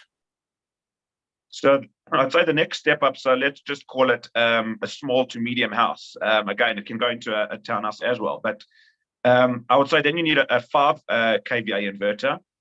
So, and then basically go for a 5 kilowatt hour battery.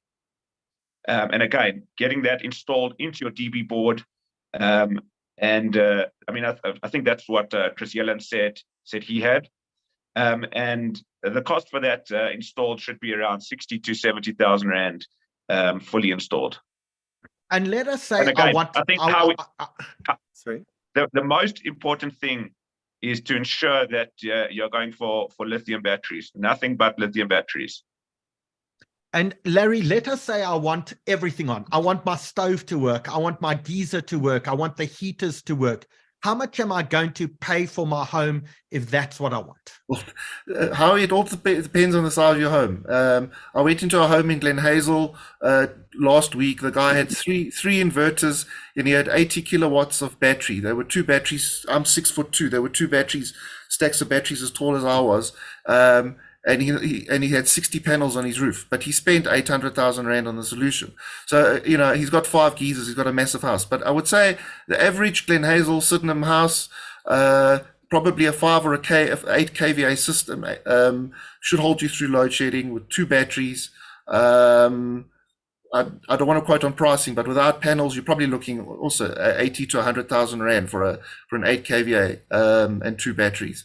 But Larry, that's not going to power your stove. No, it will. An 8 kVA inverter, you can power a stove, you can power an oven. You obviously can't power it all at the same time. You have to choose what it is, but you can on an 8 kVA quite comfortably. Again, it depends also on how much battery you have, how long it will sustain you. So Larry, there's some people who've asked questions. Electric gates and alarms. I mean, that doesn't take a lot of electricity, surely. Not at all. What about microwave ovens? A microwave oven uses about 1,000 watts. So is that a lot or a little? Medium. But chances are your microwave is on for 2 or 3 minutes. It's not going to be on for 3 minutes hour. and then it's off again. Correct. Yeah. Correct. Okay, I want to show you a quick video and then we'll be back and tell you a little more, because that's what we've just seen. 3 kVA backup batteries, 5 kVA backups, pricing 35 to 40,000 for a small apartment and about 60 to 70,000 for a smallish home. No solar involved in that at all. If you want to add solar now you need to put on panels, and we're now talking about 120,000 to 135,000. And the difference here is that not only do you have a battery to store the things, not only do you have an electricity supply control mechanism, your inverter, but now you can go and generate your own electricity from the sun. So if Eskom is out for days, you should at least get some electricity. That's the reason why you would get solar. And presumably during the day, you'll be able to accumulate electricity for your batteries during the day and spend less on Eskom. Get on? Yeah, so the big misnomer is that people think you're going to put on solar and it's going to significantly reduce your electricity bill. So the answer is yes and no. Most people, unfortunately, it won't reduce the electricity bill. The reason being that residential houses use the majority of the electricity in the evening when the sun is not shining, which is the converse of obviously the commercial space where you use, like a shopping center uses electricity when the sun is shining. That's why solar works perfect there. If you really want to get the true benefit in electricity saving, you need to set your inverter to basically in the day charge the batteries, and then obviously power your house. And then in the evening, you actually have to run your batteries every single night, whether there's load shedding or not. The challenge with that is you then have to significantly increase the amount of batteries that you have, because you just have one battery, and that's going to get you through 4 hours of load shedding. That's not going to get you through your whole evening. And then you're either going to have a blackout in your house when your battery's finished, or you're going to have to turn back to Eskom. So in order to really get the saving from solar, from a financial aspect, you need to start running those batteries every night, and you have to increase the size of your amount of batteries and the configurations on your inverter. But that being said, it's not so black and white. Obviously, you got to take a view on what is the electricity increase going to be over the next 10 years, over the next while. I mean, we've seen obviously NERSA and Eskom, and NERSA has approved a significant electricity increase. But how long is it going to last? I mean, is it? I read in the writer's book that it should revert back to inflationary sort of increases. I mean, whether that's true or not true, I don't know how they can sustain themselves with 500 billion rand worth of debt at Eskom, but that's essentially it. Let's stick to the key thing of giving people advice. Larry, we're being told that we didn't handle batteries properly. Yeah, I saw that. All right. So I think we didn't handle batteries properly. I think people are trying to say that the batteries only last a certain amount of time. No, they're saying, like, tell us the difference between lead acid gel and lithium. Why should you only go for lithium? Okay. The basic difference is the structure of the battery. I'm not going to get into chemistry, but don't care. Just tell us why. Okay. A lead acid battery, without damaging the battery, you can only draw it up to about 70, well, they call it state of charge. So the amount of, if you can imagine a glass of water full to the brim, that's your battery charged at 100%. For a gel battery to not actually damage or degrade, you can only drink up to 70%. You've got to leave 70% of the water in your glass before you fill it up again. Gel, you can maybe go a little bit lower, but where gel's challenge is to fill up the glass, you've got to fill up the glass a lot slower than you would a lead acid battery. And those are the challenges. The chargers built into the inverters generally don't regulate the charging, so gel batteries get damaged quickly. Where lithium state of charge, you can drink your water all the way down and leave up to 20 or 10% of water at the bottom of the glass, and then you can super fill up the glass again at a much faster speed than you can your gel acid and your gel and your lead acid. I mean, does that explain the analogy in any way? I think it does, and I want to do this really quickly because as someone else says, what happens if it rains for a week and you've got solar? I was actually going to wait for Alon to finish, and I was going to bring that up. So solars, there's definitely benefits and there's electrical savings, but I've got a solar system on the house. The last few weeks of summer, it rained constantly for 2 weeks. We also had stage 6 load shedding at that point, and we had substations tripping. So we sometimes didn't have electricity for 8 hours.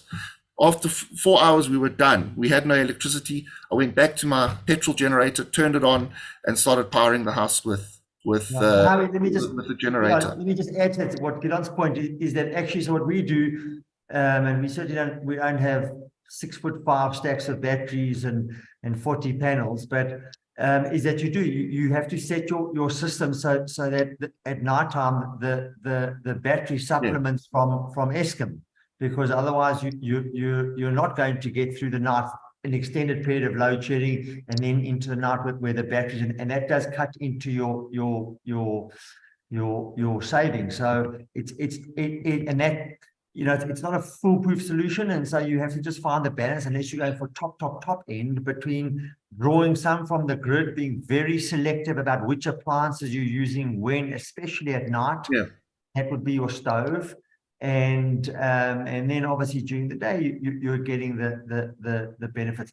I want to just ask another question, either to Larry or Gideon. So often read about what products to choose, and they talk about tier 1. They use this terminology around, when you're choosing your battery or your inverter or your panels, make sure that your supplier is giving you tier 1 products. What are tier 1 products?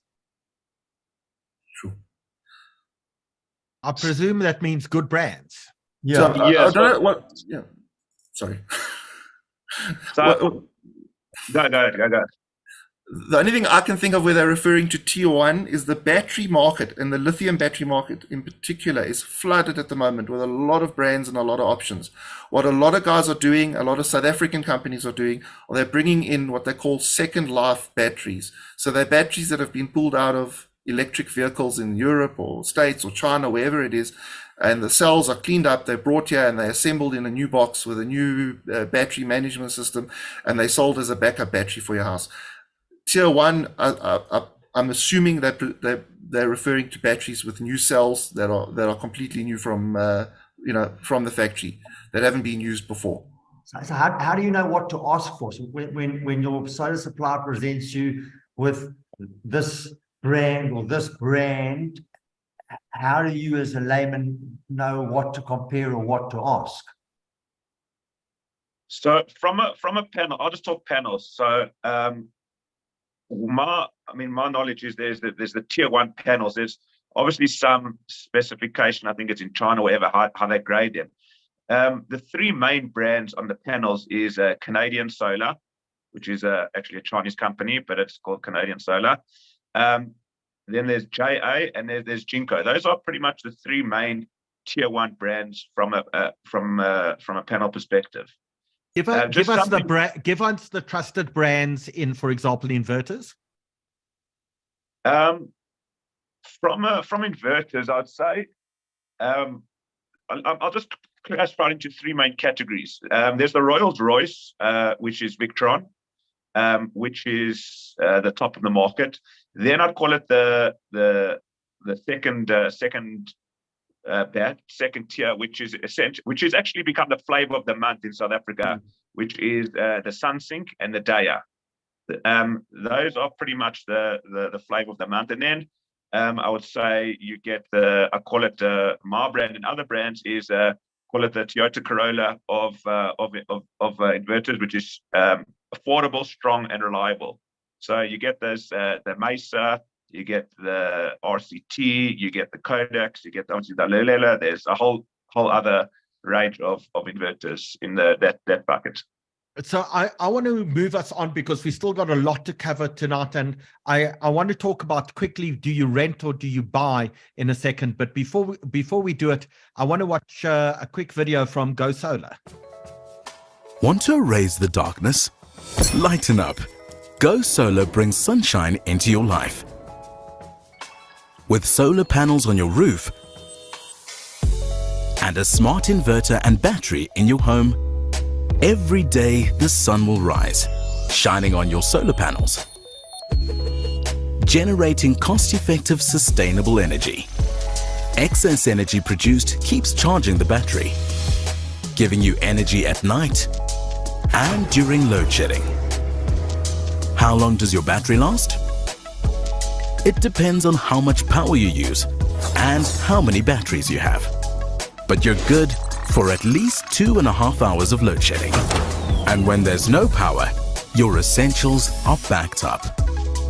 Lights, plugs, Wi-Fi, TV, fridge, alarm. The inverter is your system's brain, directing where the energy goes. Even on cloudy days, rainy days, and those long nights, you're never in the dark. If your solar panels and battery don't cover your needs, you're still connected to the grid. So choose the system that suits your home and the plan that suits your budget. As long as there's a sun in the sky and GoSolr, you'll always have sunshine in your life. Here comes the sun. GoSolr. So in fact, solar systems are very expensive to put in, but you can rent them as well. So for example, my office, which I work from home, I pay about 1,740 Rand a month.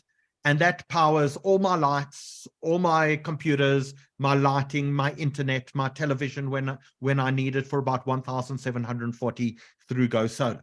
And I'm going to ask at this point in time, I'm going to ask Adrian to put on his camera as well and join us. But Larry, you've looked at, do you rent or do you buy? So I mean, I can give you the pros and cons of both.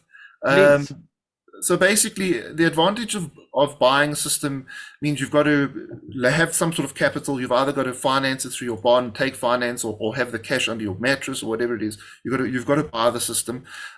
You've also have to then maintain the system. So if something goes wrong, if there's a problem with one of the components, it's your responsibility to either have a warranty claim or pay for the component to be fixed.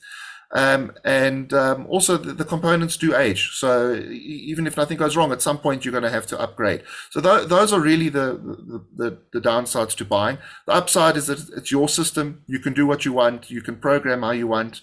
You can play how you want. Rental, which is what I chose to do. I don't have the cash, but I did the maths for myself, and I went for the same system you go for, 1,700 Rand a month, and I don't worry about a thing. The company that installed it, they covered all the costs, they covered all the outlays, and they cover the maintenance. If there are any problems, I pick up the phone and they come through and deal with it. There's obviously a term to the rental. It's got to be suitable for the person who rents it and for the person who rents it out. And if I do choose to remove the system, within a short period of time, I do have to pay a fairly large penalty. But that's I'm not planning to take it out. I'm planning to stick with the system for as long as possible. So those are the pros and cons. I think rental, in my opinion, it's a no-brainer in many ways. So Roz, who's busy watching us this evening, says she lives on the 4th floor of an apartment building and the lifts aren't connected to anything, but there's no reason why the lifts should not be connected. Is that correct? No, buildings are complicated. Buildings are complicated, but if they put in inverter panels to drive the elevator, surely that could work. They can, yes. There are buildings that have so very successfully put in solar systems to manage their common areas, their lifts, their passage lights, etc. Well, that's why I wanted to speak to Adrian, because Adrian, you're from Hooray Power, and you've got this really interesting model whereby you actually go into townhouse complexes and you provide power to the entire townhouse complex, not just emergency power, but you almost take over from Eskom as the electricity supplier. You do that in factories, you do that in townhouse complexes, you do it in apartment buildings. Explain to us what Hooray Power is doing. So we've taken a very different approach to this problem that faces everybody. Now, there's certain legislative limitations to normal households, freestanding properties, but these same limitations are not applied to sectional title developments, in the sense that these 60 or 80 or 100 properties all share a single electrical connection. So in a normal suburb, you can't have a generator that's, as an example, a very big unit that's then powering 10 or 20 homes. However, you can do exactly that in the sectional title development.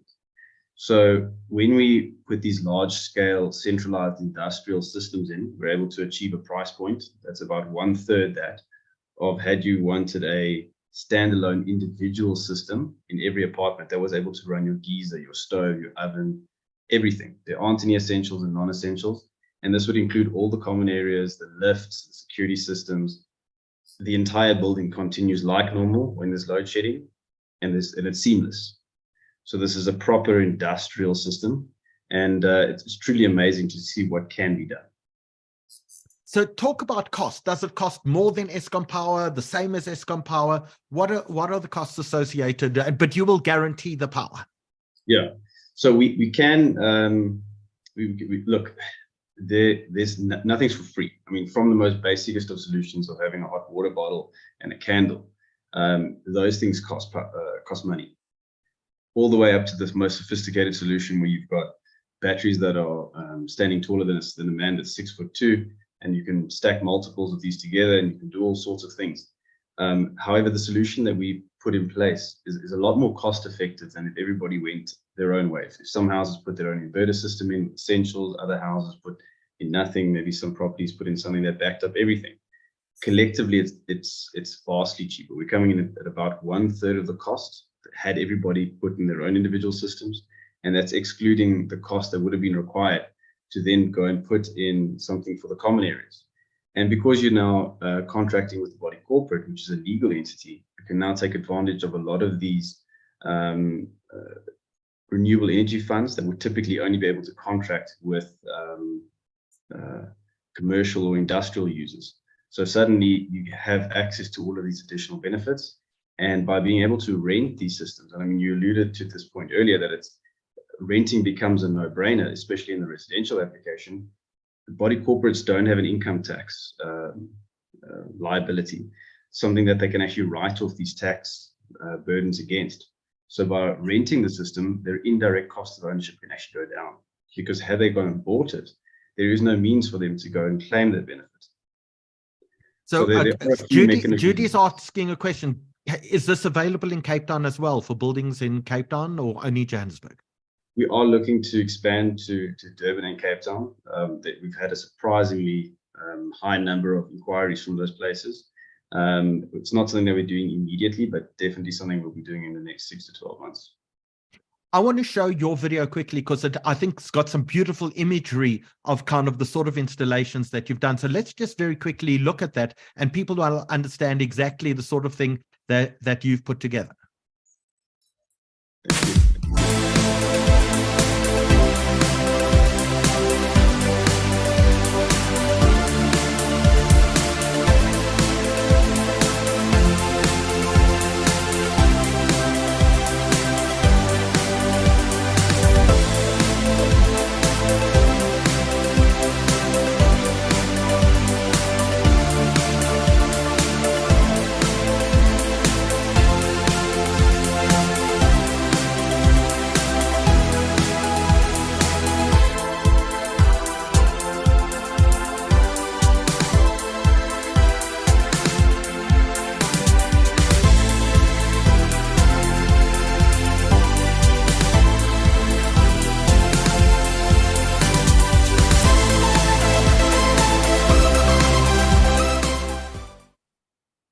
So, Adrian, if you're in a townhouse complex, or if you're in an apartment block, this is probably a fantastic solution for you. Does it work in factories as well?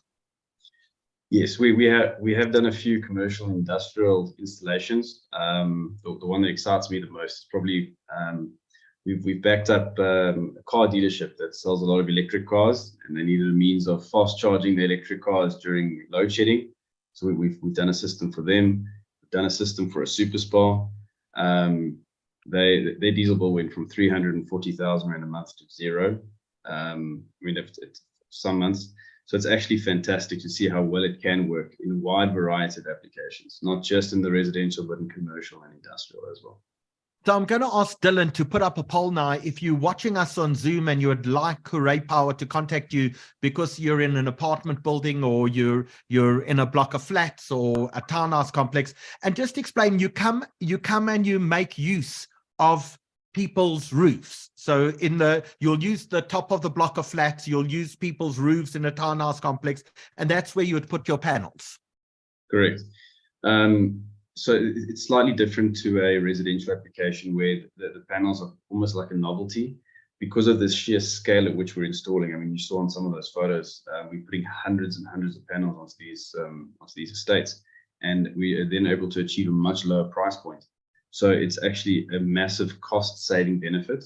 So it is very cost-effective for the homeowners, and to the point where the savings from the solar system are actually able to subsidize a large portion or the majority of the cost of the battery in some cases, where the homeowners are maybe only paying in a couple hundred Rand a month, as opposed to a lot more had they gotten their own individual system. So you'll be happy to know that 17 people watching this evening have asked Hooray Power to contact them. We'll provide the details to you tomorrow. Adrian, thank you so much for joining us, because we're going to go on now and talk about how you actually make money out of this crisis and this opportunity. So Larry and Gidon, I'm going to ask you to turn off your cameras, and I'm going to welcome our next panelists.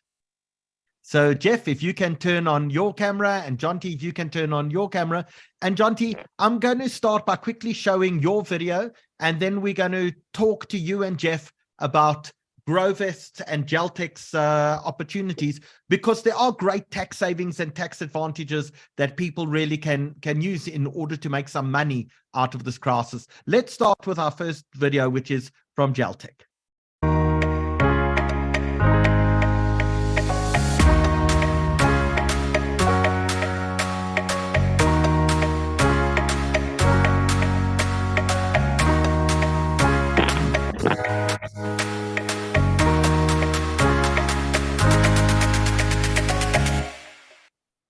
Jeff, I think maybe I'm going to show your video next, and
so guys, we refer to it as Section 12B of the Income Tax Act because that's the incentive that we're all given to invest in renewable energy.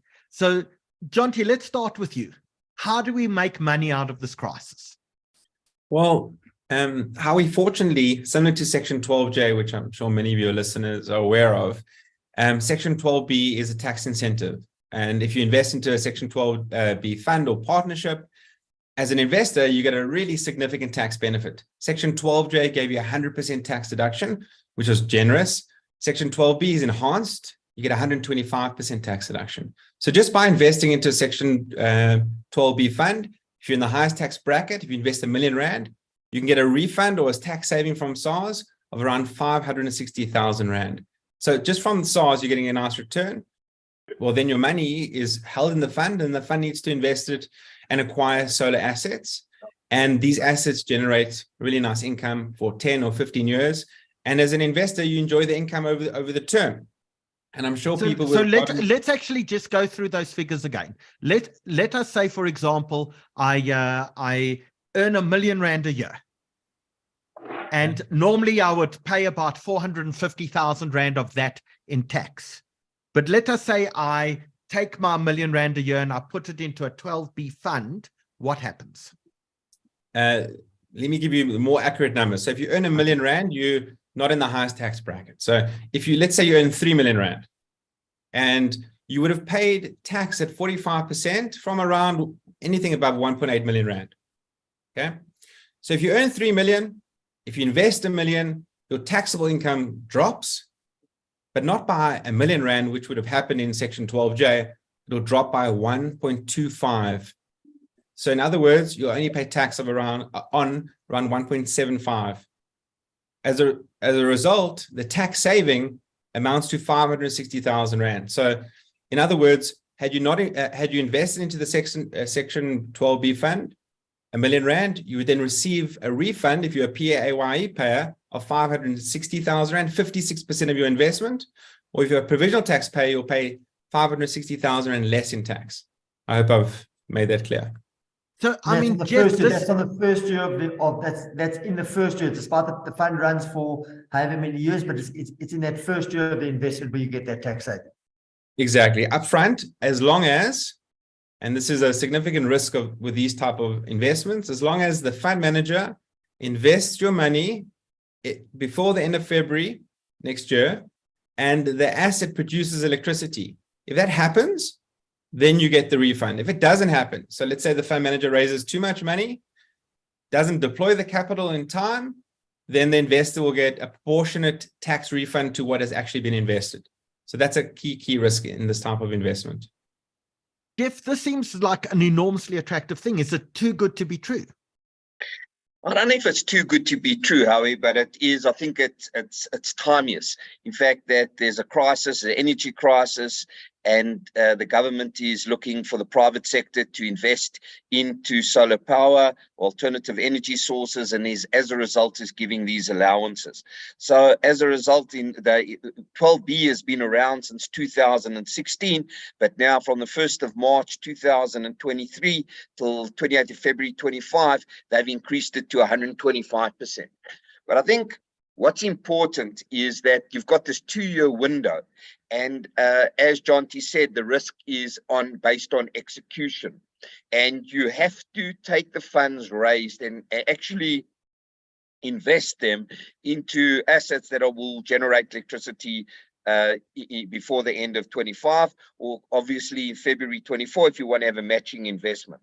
And I think that's the most important thing that I would recommend that the listeners actually take into consideration tonight, is that they must invest, if they invest in a 12B fund, that they must be sure that the people that they, the fund that they're investing in has the execution capacity to actually deploy that money into energy generating assets, but more importantly, as not into any generating or not using any EPC or engineering, procurement and construction company, but that because these systems have to last anywhere from between 10 and 20 years. Now, just in terms of the 12B Green Energy Fund, which we launched at the beginning of the year, is that we have a strategic partner in Hooray Energy, which you spoke to Adrian Erasmus, who's the CEO, who's been and together with Grovest and Hooray Power, we've been in the market for the last 4 years. So we've really learned our school fees, and we understand the space very, very well. So just let's use a practical example. I've given you my money. I've got the tax rebate back from the receiver of revenue, a very, very decent tax rebate back, but I'm still going to earn income off the electricity that's generated by these systems. Absolutely right. So the funds that get invested into the 12B fund then get utilized to procure assets which are deployed to various projects. And you saw a whole lot of sectional title or commercial industrial projects in terms of the Hooray video and the Grovest video, where we then charge energy for the energy produced. And that would be at a lower tariff than they were currently paying to Eskom.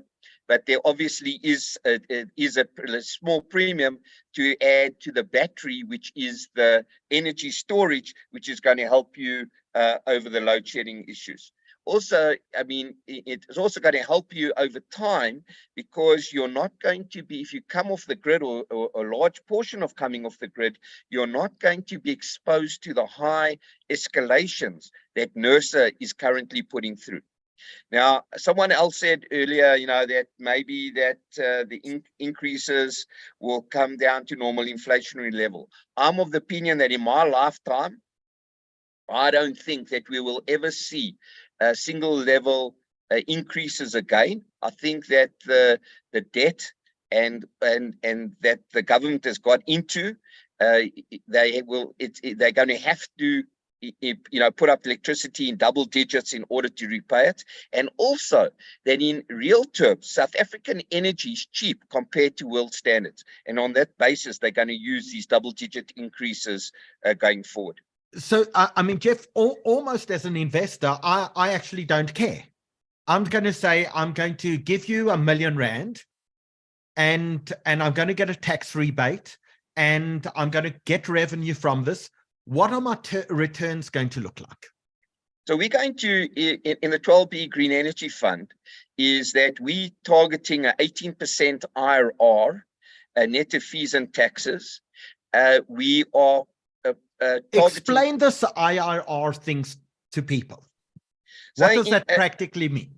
it's an internal rate of return. That means what is my return that I'm going to receive on my investment on a compounding basis.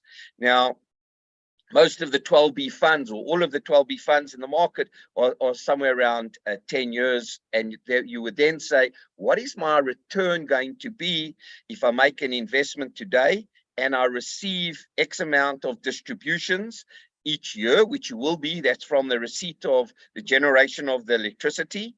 And then at the end of the term of 10 years, what happens to the existing plant that is in place? And then you take, that's a financial calculation, and that would be the return that the investor actually will receive in their own hands. So, yeah, just and John, just for this is green. We're talking about green renewable energy. So we're not talking about when investing in energy solutions. We're not talking about massive generator plants. This is solar renewable. We're talking green. We're talking green energy, which could be wind, hydro, but the 12B Green Energy Fund focus solely on solar energy. And then, John, what happens at some point if you're able to sell surplus power back into the grid?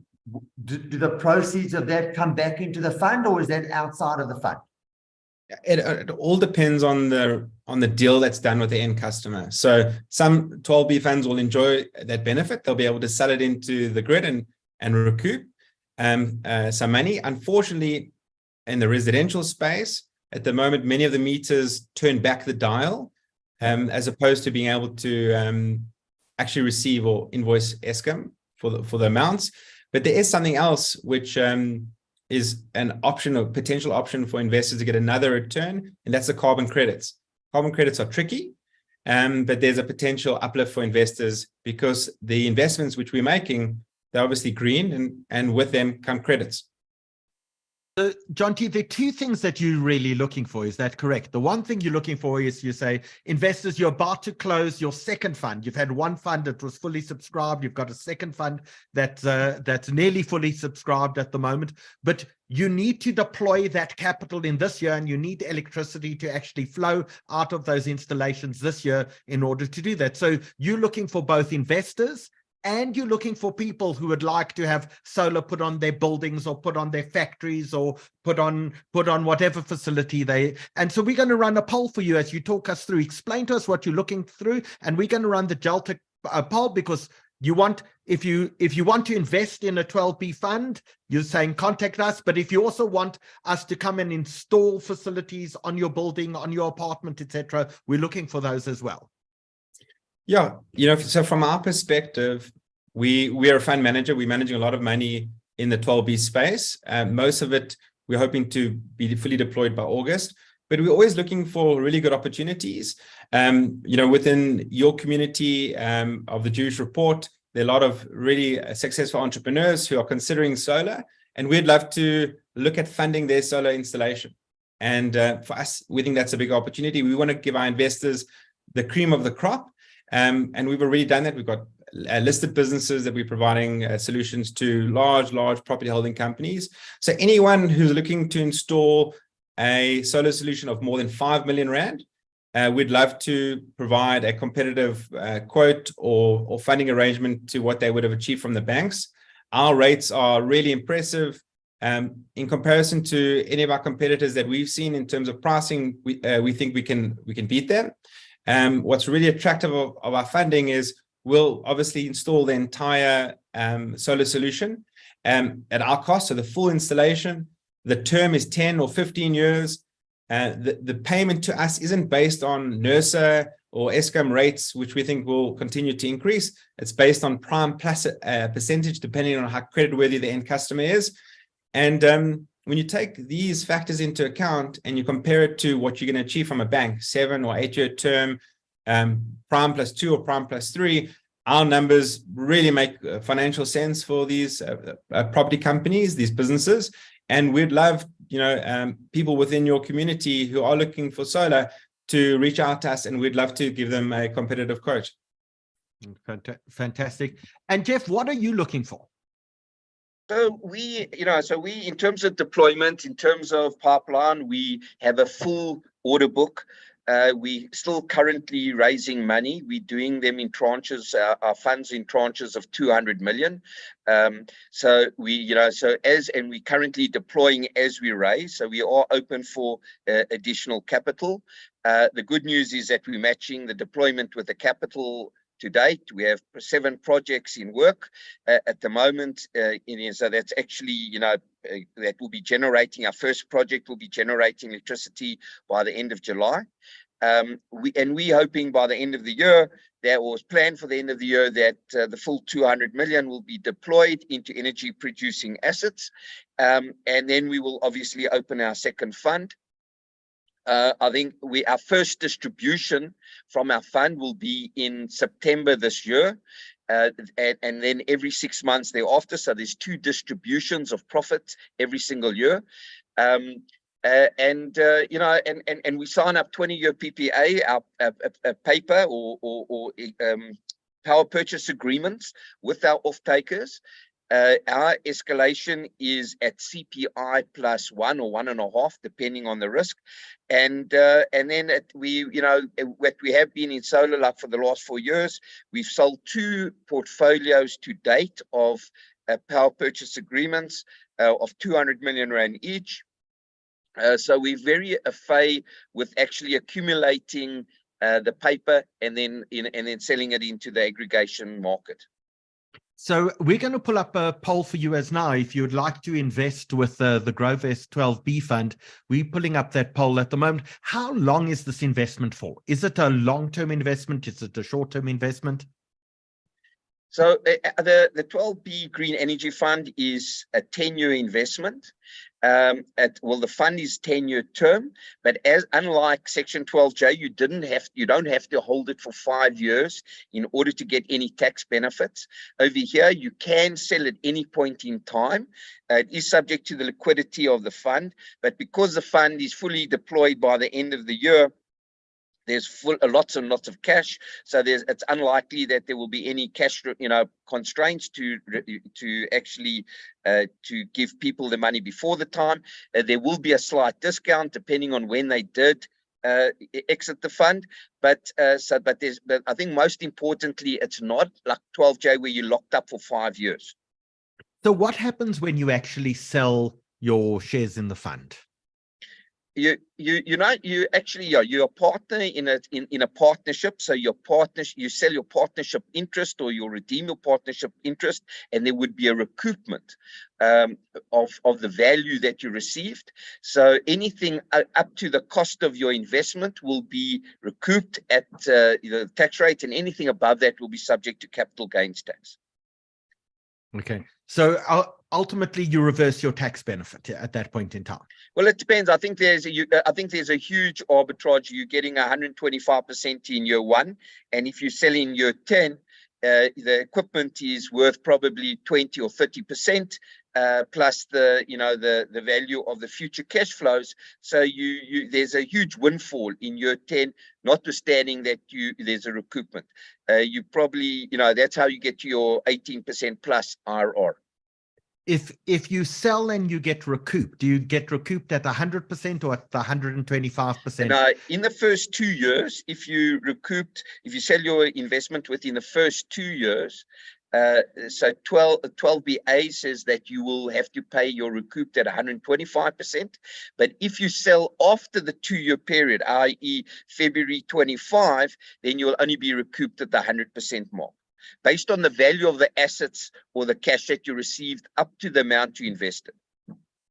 So, Jonty, tell us what else we should know before we close, because we've only got about 5 minutes before we have to close off tonight.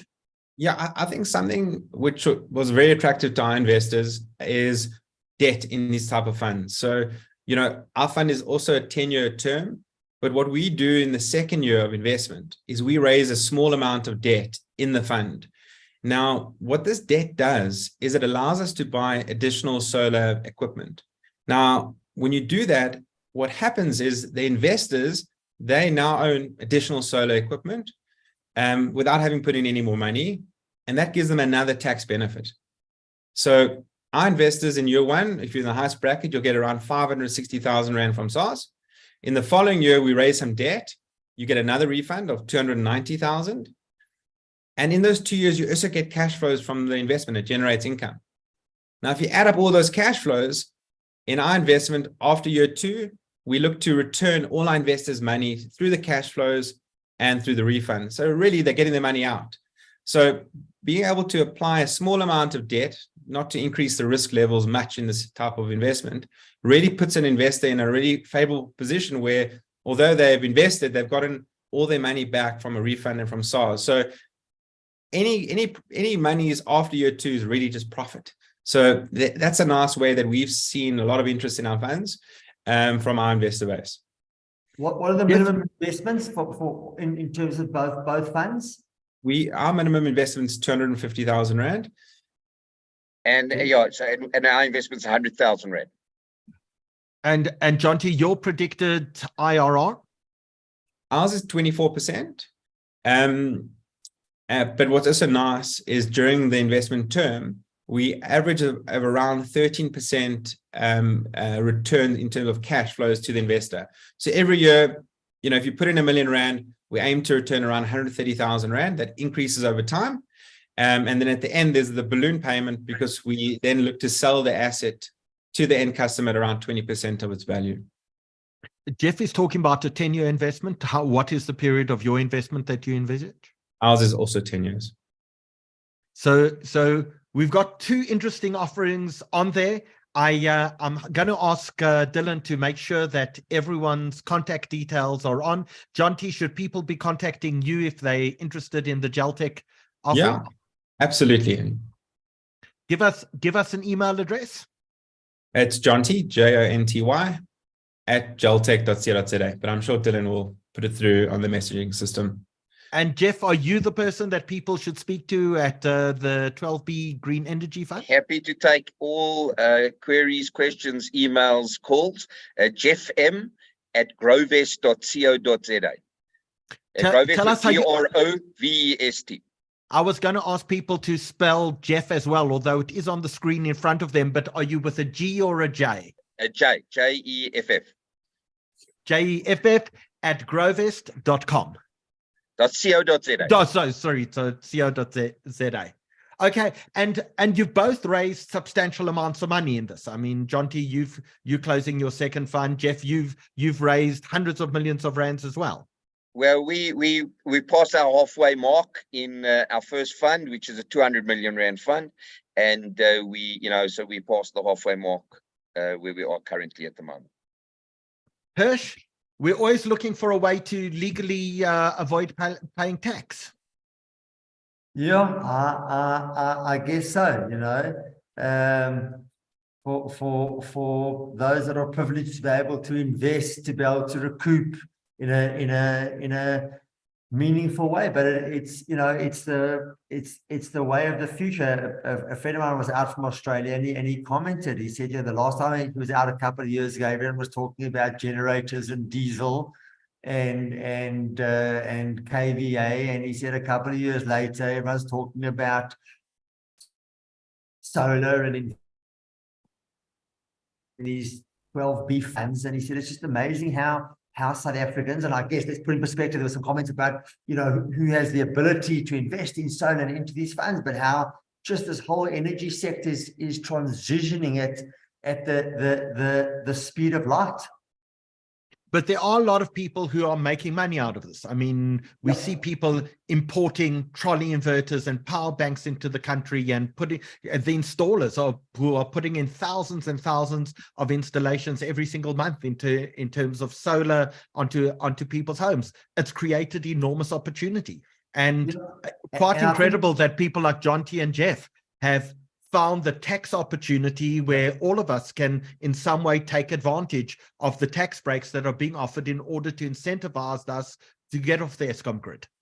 Yeah, absolutely. And I think over time, I think it is going to also have an impact, for example, in my space in terms of the residential property market. So when you're buying intersectional title complexes that have got a sustainable energy solution, You know, I think it's going to enhance the value of those properties over time. Herschel, I'd like to just jump in here. We have got a project that we did in Boksburg. It's on a main road. It's a big complex, 300 odd units. This particular complex was one of the first that we actually put in battery storage.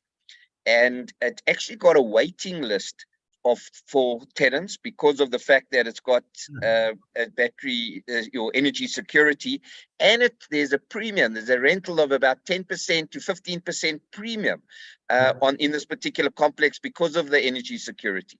Yeah, absolutely. So, John T, I see Tony's posted. Is there a risk that somehow Eskom comes right and no one wants this? No, I don't think there's a risk. So, a couple of things. So one is the energy minister has said, in fact, the chairman of Eskom, Paul Mokoena, has said that the objective in the next 2 years is to get generating capacity to 70%. So we know at the very least for the next 2 years, we're going to have load shedding. So from our perspective, we're providing solutions to corporates who want uninterrupted electricity. So we know for the next 2 years, they're going to have it. But over that same period, the cost of electricity is going to go up. So if you look at the rate that we sell electricity to these corporates, it's lower than Eskom.